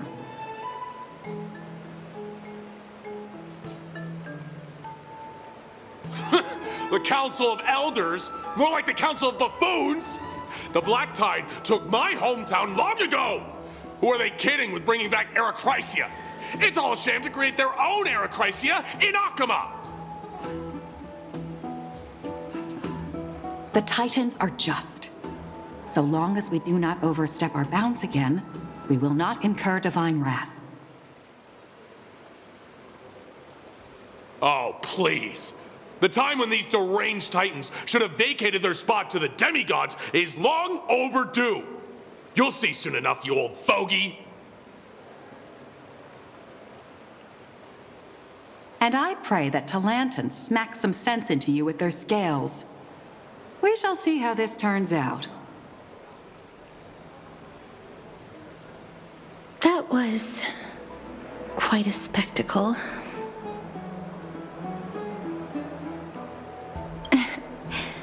I suppose peaceful is technically correct if no actual violence happened.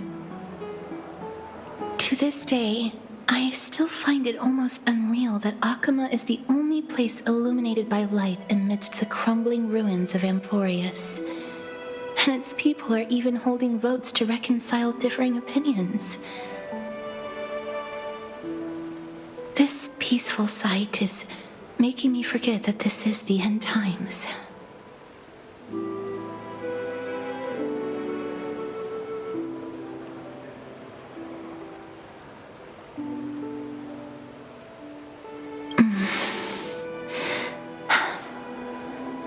Before coming here, I had lived for many years in Idonia, a city of rime and frost. The people there were devotees of Thanatos, and were well known for their unique burial rites and traditions. Traditions that I played a major role in.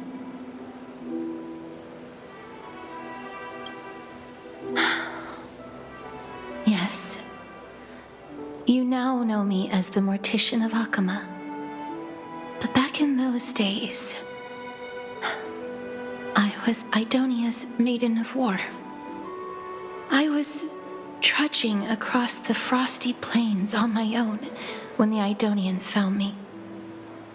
They saw the curse in me as a blessing from Thanatos, and believed that my hands could correct the Arachrysia's mistake and lead them to meet the great god of death. They provided me shelter, but in return, I was expected to grant merciful deaths to war captives, prisoners bound for execution, and heroes alike.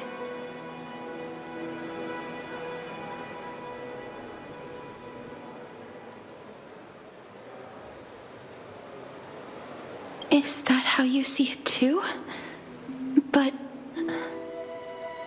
no matter how kind or cruel the means, nothing can change the essence of death. Taking away someone's life is never worthy of religious worship.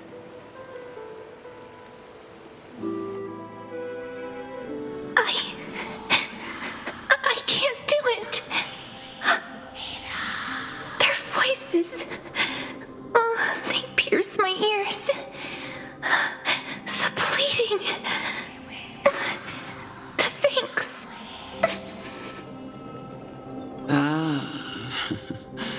I know that feeling, child. I was once as lost as you are now. But you must respect those walking towards death, just like how you should respect yourself as the Holy Maiden granting humans glory and liberation. What you're asking me to do is no better than the task of an executioner. And yet you want me to respect myself. No matter the titles, I am still taking away human lives. This won't be the first time that Idonia's fanatical nether warriors have faced death. On the contrary, recruits new to the battlefield often run away from their first fight. Death is the mightiest and gravest power in this world. The fact that you can wield it means you are deserving of respect. That's such a twisted reason. Then let me tell you a story. In Idonia, the great swords commonly used by executioners are called draconian, in memory of Drakon, an elderly executioner. The sword has 3 air holes along its body.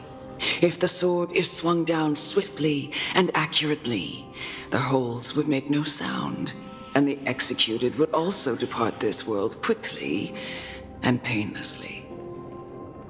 But should the executioner have any hesitation, the holes would produce a piercing whistle. On that cue, the screams of the executed are sure to follow. Every executioner after Drakon is to hone their sword skills every day in preparation of future executions. Every swing of their blade must be more resolute than the last, for failing to do so will bring pain. Pain for the dying, as well as pain for themselves. No. I can never get used to this.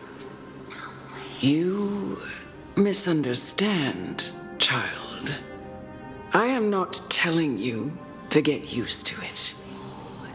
I'm asking you to consider the source of the dead's suffering and use that knowledge to fortify your future touches with more and more determination. Go walk with the dead and love them as you love life. Then you'll no longer hear those noises.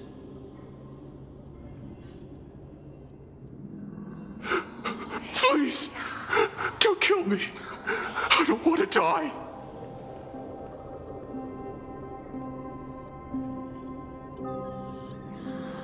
This is your duty.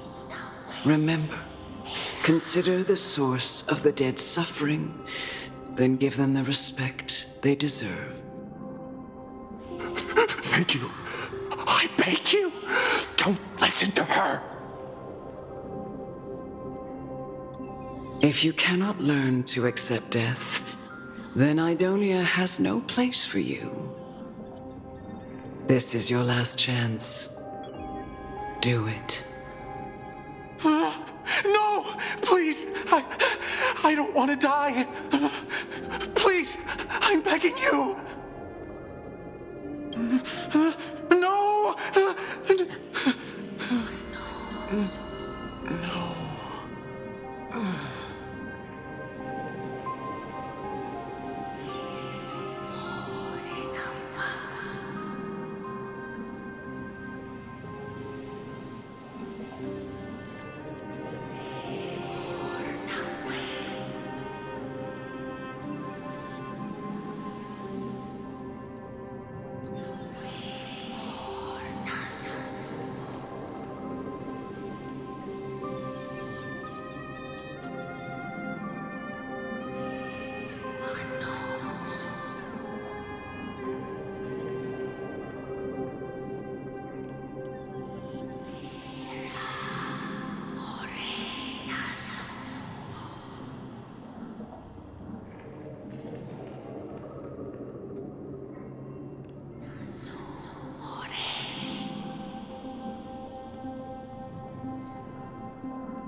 May you gain some insights through his sacrifice.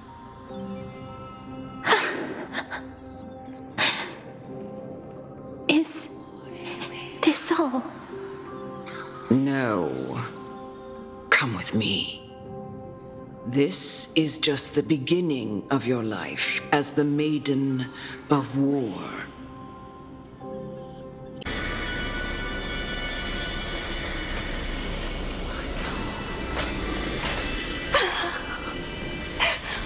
Holy Maiden!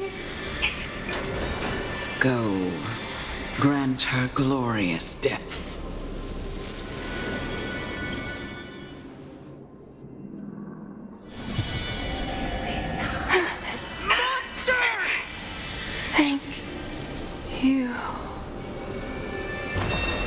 Do it then.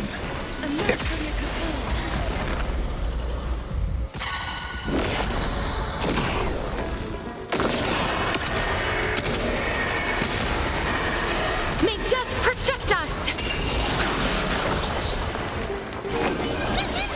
Forever doomed! Receive divinity. The dead return! Bloom.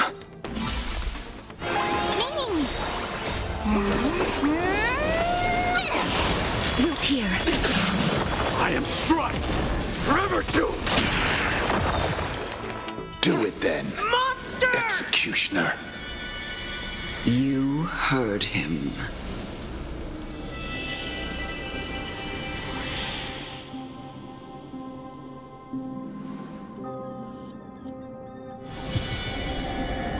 I curse you. Why? To live in eternal pain.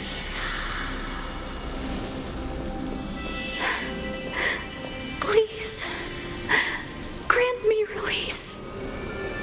You know what to do.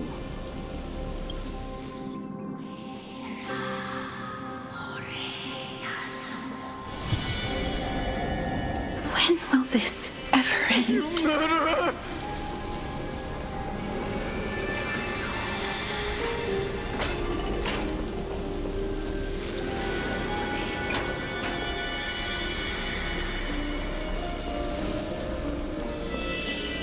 Come. Fulfill your duty. What? What are you trying to do with me? I have aged. The time has come for me to heed the summons of Thanatos and journey to their domain. The final resting place of every Idonian. You're not that old yet. You still have many, many years ahead of you. No. I'm already dead. For I have come to fear my declining health and impending death. Ah, Castoris. Will you give me one last chance to charge towards fear and prove that I am no coward? I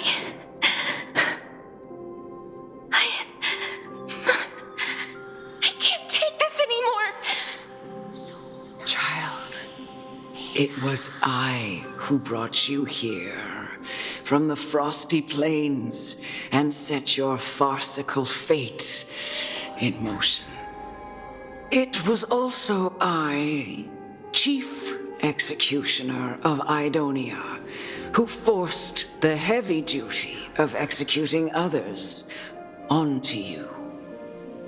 I've always known that you have doubts and even anger about my faith and about me.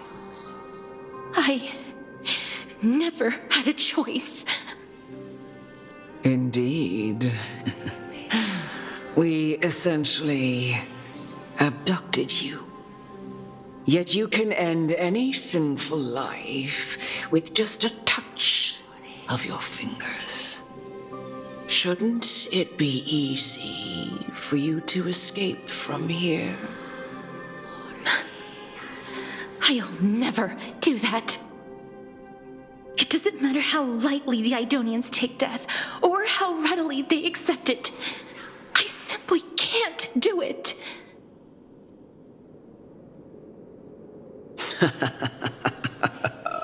I knew I was right about you. What do you mean? I've taught you and cared for you as my own daughter all this time because of this blessing that's been with you since your birth. I know no one else in the world would understand the weight of life and death more than you do. In the eyes of an Idonian, death is the end of all life, a destination we will all eventually reach. Humans should not resist it, but learn how to face it. You can only live your life to the fullest after understanding this principle. And when you do, even if you eventually leave Idonia's protection, even if you must carry the curse forever, you can live with your head held high, like everyone else. No! How can I? Come now. It's time. I've already taught you all that I know. Show me that you are a fitting holy maiden, or at least that you possess the resolve to become one. Come now. Be careful. It's time. Something unsettling ahead. I've already taught you all that I know. Show me that you are a fitting holy maiden, or at least that you possess the resolve to become one. Emerge from your cocoon.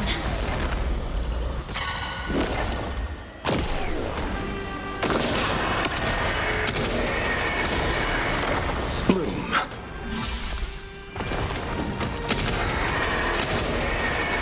May death protect us! I underestimated you. Now accept your punishment. As you wish. Through my blood. Forever do it. Me. Wilt hear.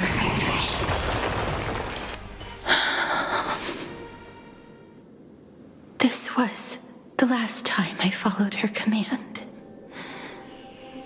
I gently touched the elderly woman before me. The executioner, who had seen too much death, died the same way as everyone else. A gasp for air, a wistful look in her eyes, and a barely perceptible tremor in her fingertips.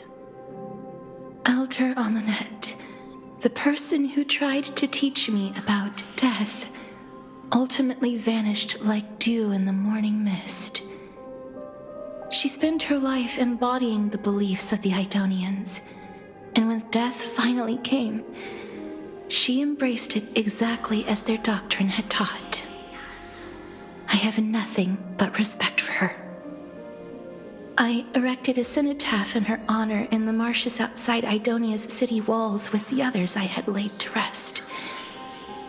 Then, I set out once more in search of Thanatos. It was a long, long journey. I heard so many discussions about death along the way. Life finds meaning in death. The world improves because there is an end. It seems the most terrible darkness in this world. Everyone talks about its heavy weight. Some resist it, some worship it, and some even revere it. How did a disappeared titan become the deepest fear of humankind? And why do they haunt my dreams? I continued my travels to seek an answer. Initially, I was running away. Then, I started searching for it. And now, at the end, I just want to know if my touch, if my embrace, can do more than taking things away. Can I make anything? Can I leave anything behind? I don't want to die. Please, I'm begging you, just let me go. I don't want to die, please. I don't want mercy like this. Just let me go. I need it. I don't.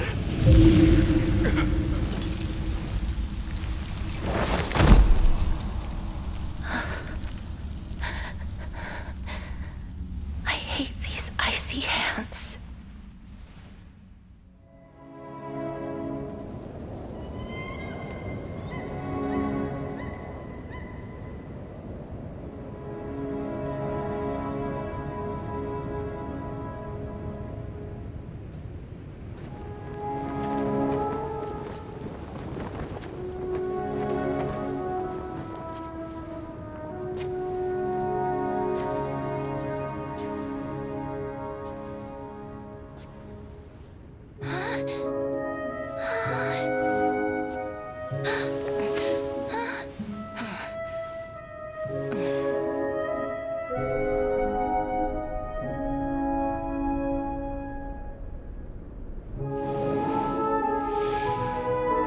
Get it over with.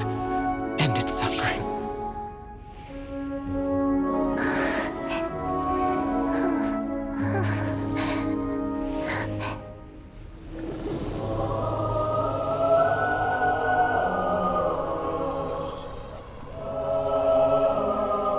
The Reaper has blessed your hands. Only you can grant them peace.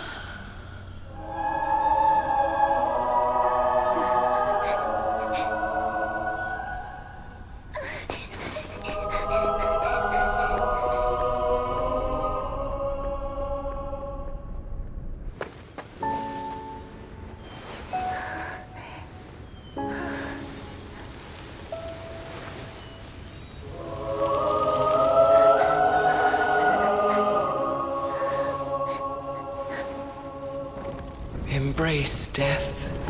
Walk alongside it.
Is that you, Casterus?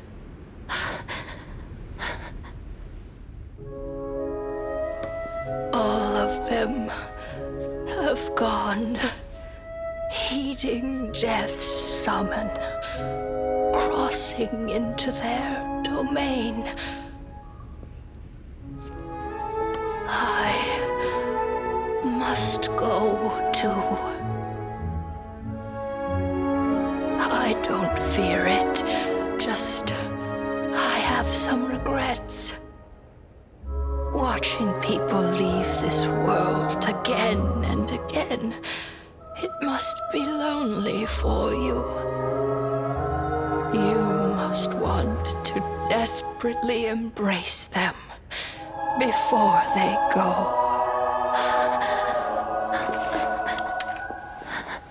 I can't. These hands, they're too cold.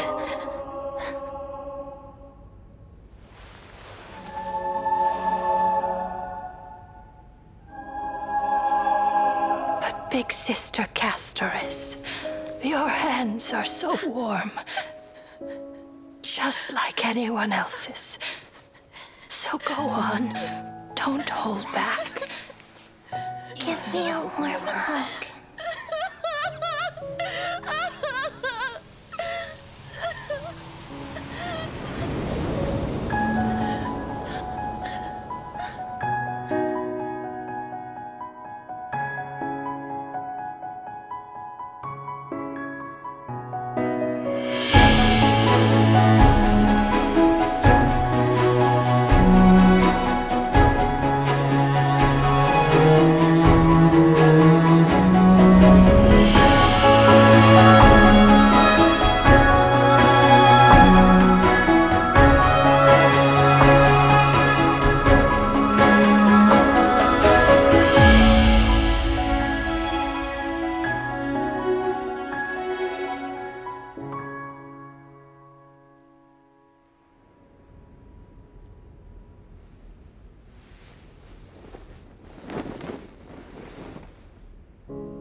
Can hands like these really be warm?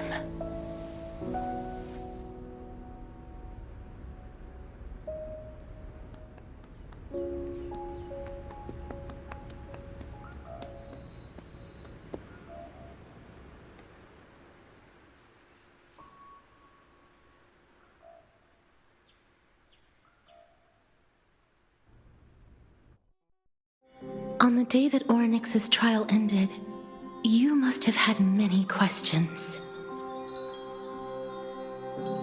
I felt just as confused. Why, as someone from beyond the sky, were you so cruelly dragged into amphoreus's fate?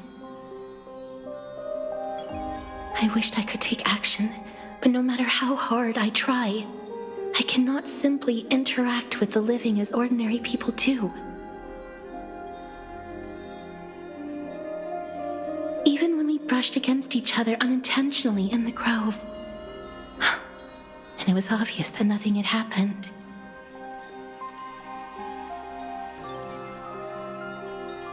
When an almost unattainable hope finally welled up in my heart.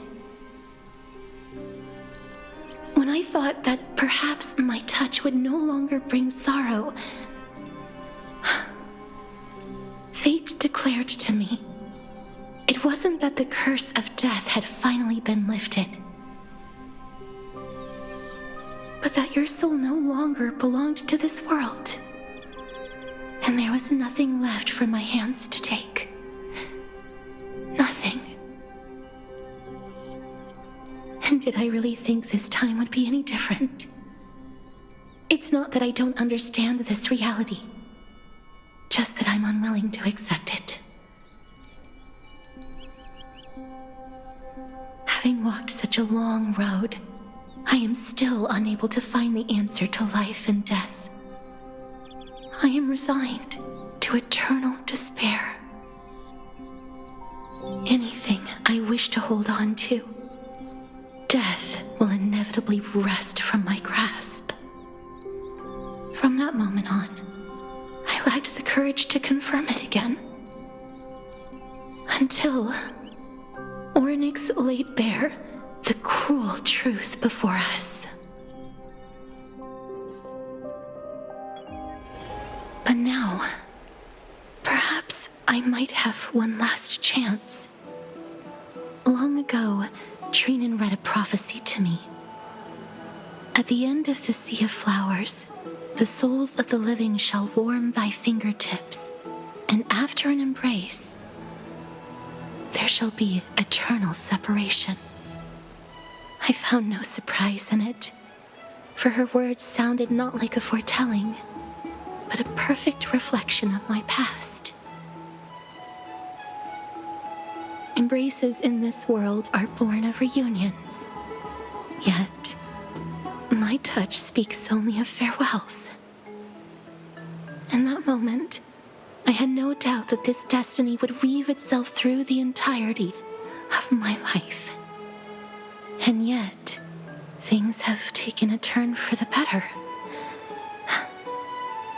Now that I can finally have an audience with Thanatos, perhaps I can rewrite the meaning of that fated prophecy.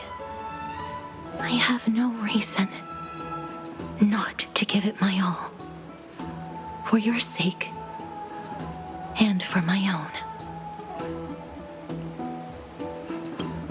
With that, I won't have any regrets.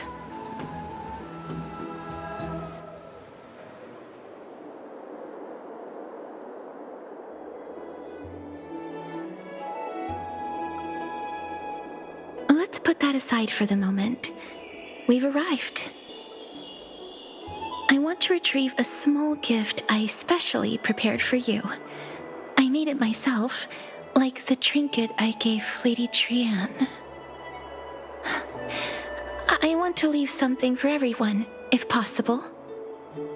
The journey to seek an audience with the Death Titan cannot be an easy one. I want to make full use of every moment I have before we depart, so that I don't have any regrets.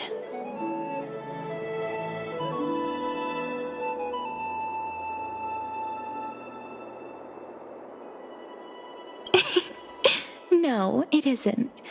You'll know when you see it. Look, it's right there. Huh? Where did it go? What's going on? This is the coin of Zagreus and a slate. So it's her.